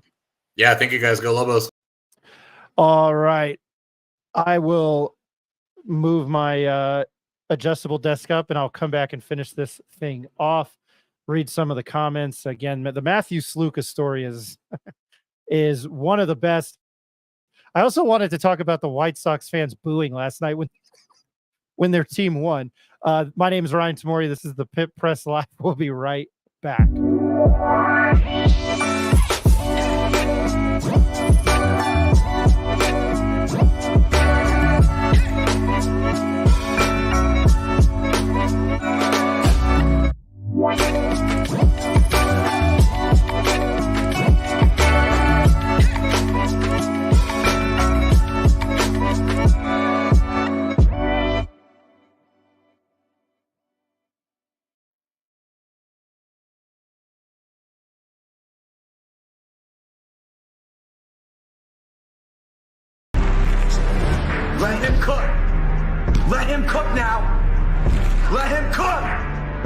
I said, let him cook!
Welcome back to the show. My name is Ryan Tamori, and somehow I survived tonight. Sinus infection and flu and all. I'm going to go to some of the comments. Usually, I'm going to go to the Jimmy H section. Thanks, Ben. Talk New Mexican, right? That's my piss poor Massachusetts. What do you call somebody from Massachusetts? I'd have to look that up. Bostonian, Aquwood.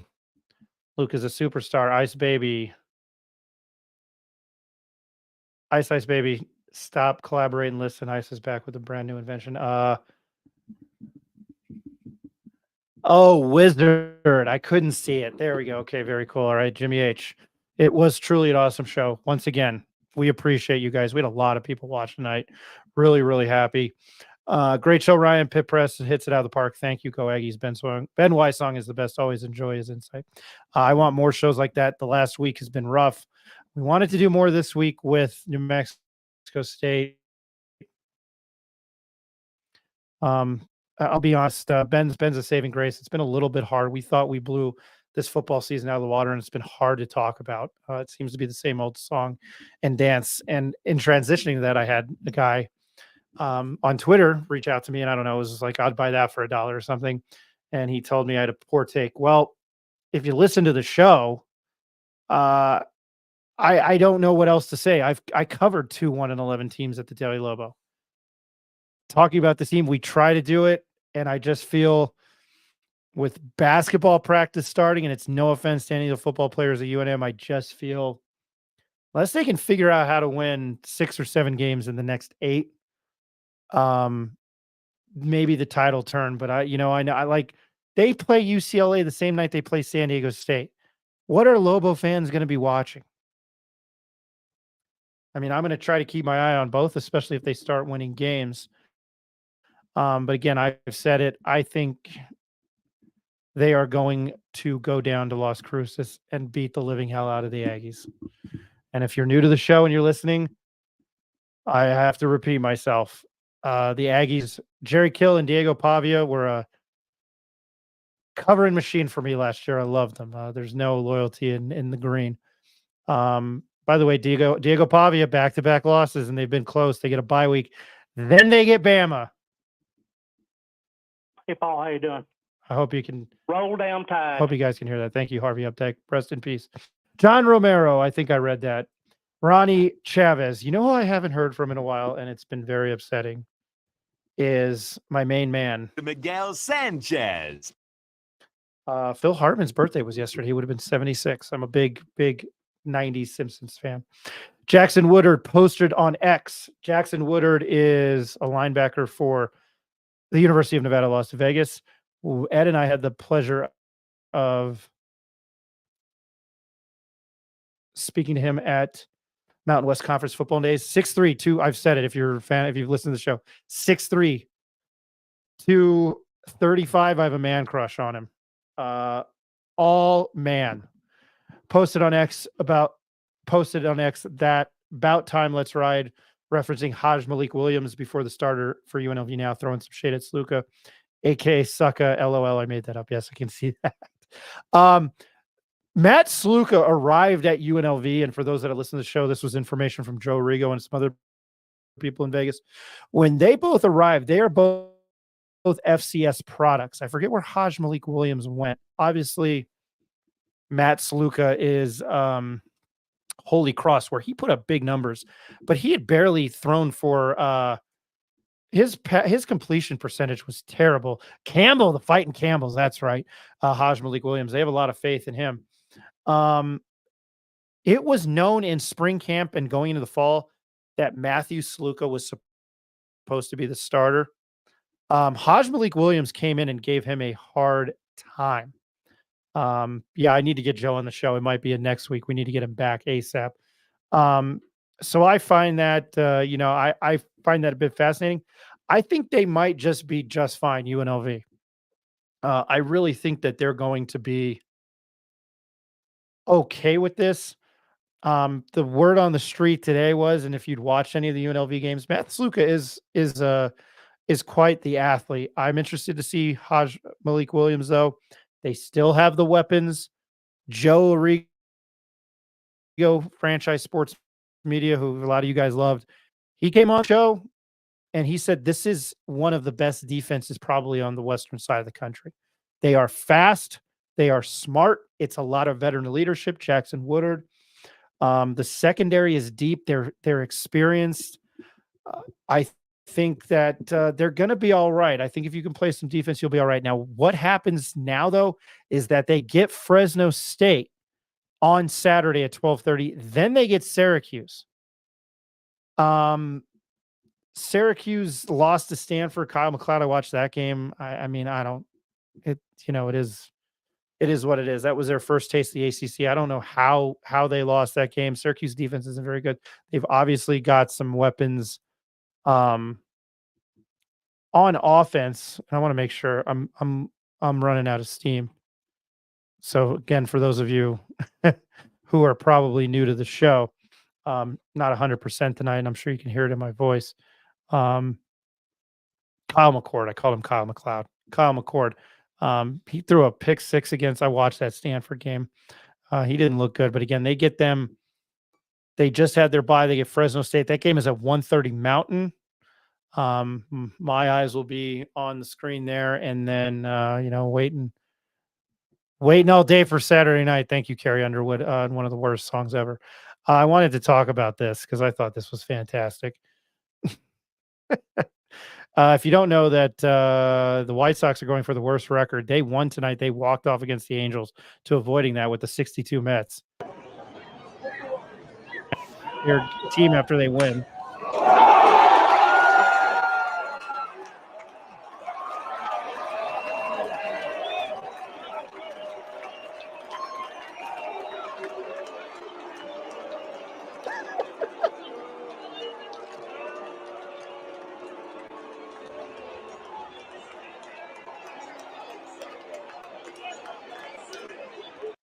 I just thought it was phenomenal, booing your for winning. And in other news, as we had breaking news while we had Jeffrey Gordon on tonight talking about Jurassic Park and the Penguin. UNLV and Air Force will stay in the Mountain West Conference. Ross Dellinger of Yahoo Sports and Brett McMurphy of Action Network had that about, an hour and a half ago. So that is good news. This is according to an ESPN report. Both schools were incentivized to stay with significant financial packages made possible in part by the collective exit fees the conference's 5 departing members. Boise State, Colorado State, Fresno State, San Diego State, Utah State will be responsible paying for leaving the Pac-12. Each school is expected to pay roughly $18 million to depart. Let me use that let me use that UNM journalism and history math. 18 times, what is it, 5? Boise State, Colorado State. 5, excuse me for that. That's not, wow, I should have known that at the top of my head. $90 million. So that's good news for UNM. I still think that a UTEP and New Mexico State to the Mountain West Conference makes more sense. Maybe go get a Montana. Maybe go get a Montana State. Very good at football. Maybe they can beef it up. Another one of the comments that I saw earlier tonight when we had Mackenzie Bishop on was, where is it? I got to go find it. I don't Ice Ice Baby. I just appreciate it. LOL. She has a darn law degree. Here it is. Craig Johnson. So you're saying if we want to be the hottest waitress at Denny's instead of mid at Scalos, is it really I mean, what if she is super hot and paying her way through med school at Denny's? Rather than Denny's, I am thinking more along the lines of Hooters. I think in Phoenix, I legitimately did meet. I was with some buddies at a Hooters there, and legitimately, the girl was paying through med school at like ASU or something. It was a good story. But anyway, we're at U of A. I have said this a million times before I sign off tonight. What is the problem with UNM going down to FCS? You just lost a season opener to an FCS team, and you have yet to beat an SEC team and a Big 12 team. As I always mention, I lived and died with this team 20 years ago. Still, I think the biggest win probably in program history is beating Utah at Rice-Eccles Stadium when Urban Meyer was the head coach. One of his only Mountain West Conference loss. Maybe his only loss. I don't know. I'm always curious if they were to be Bishop. Mackenzie Bishop said it. Talking aliens, Bishop. If they are able to go 9-3 and get themselves in the FCS playoff and win a couple of games, is there excitement here? Look at what Montana and Montana State do, and North Dakota State. Those people fill those stadiums. Sacramento State was good. The head coach was is now at Stanford.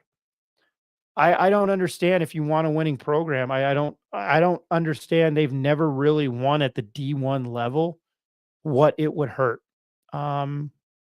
I think basketball is a different story. Obviously, you have had some success.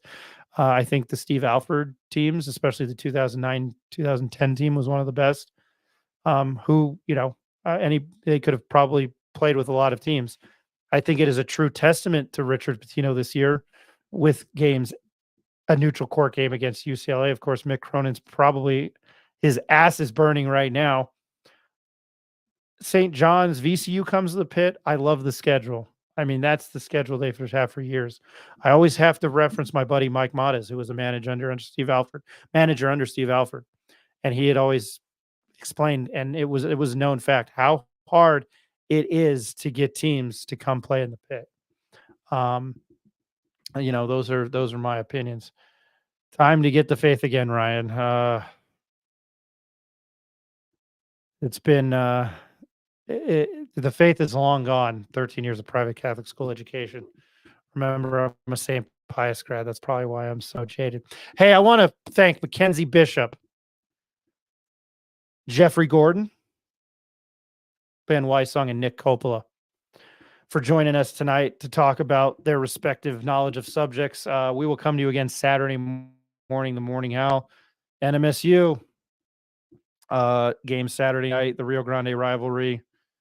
And what is the Ronnie Chavez? When TV started televising college games, it screwed up the land of Big Ten of college football. 2024 and TV is still messing up college football. I will say this: I like being able to watch any game I can in the country as a football fan. I think ESPN did ruin college football. But I've used ESPN Plus the last 2 weeks because I could still watch. I still love the game itself. I still love it. But yeah, it's this conference bullshit every morning and every night. It's painful, man. I don't understand it. I want to do it again. 505 Sports Fencers Foundation and Abraza Homes, Mackenzie Bishop, Jeffrey Gordon of Box Office QBs, Nick Coppola, the Las Cruces Sun News, and of course our resident Lobo linebacker and Lobo back, Mr. Ben Wysong. You can catch the game on Saturday night, 6 o'clock on ESPN Plus, the Lobo Radio Network with Rob Portnoy, Dontrell Moore on the call. We will have the pregame show to you. Pregame show live 9 o'clock again, the morning How. My name is Ryan Tamori on behalf of Ed Nunez, Rick Thompson, my business partner Eric Moulton, Jacob Neff, and Nick Nunez. We appreciate all the people watching tonight. It was a really, really fantastic show. Want to do this more. We are inching closer to basketball season. We will be out in Vegas for Conference Media Days in 3 weeks. So looking forward to that. Everybody have a safe rest of your week. My name is Ryan Tamori. This was the Pit Press Live.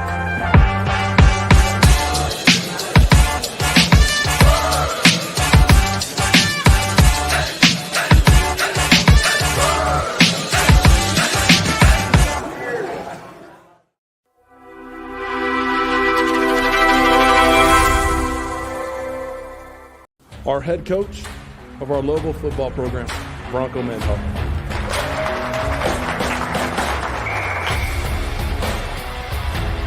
The details themselves with the right preparation can separate you from mediocre competitors that don't do that.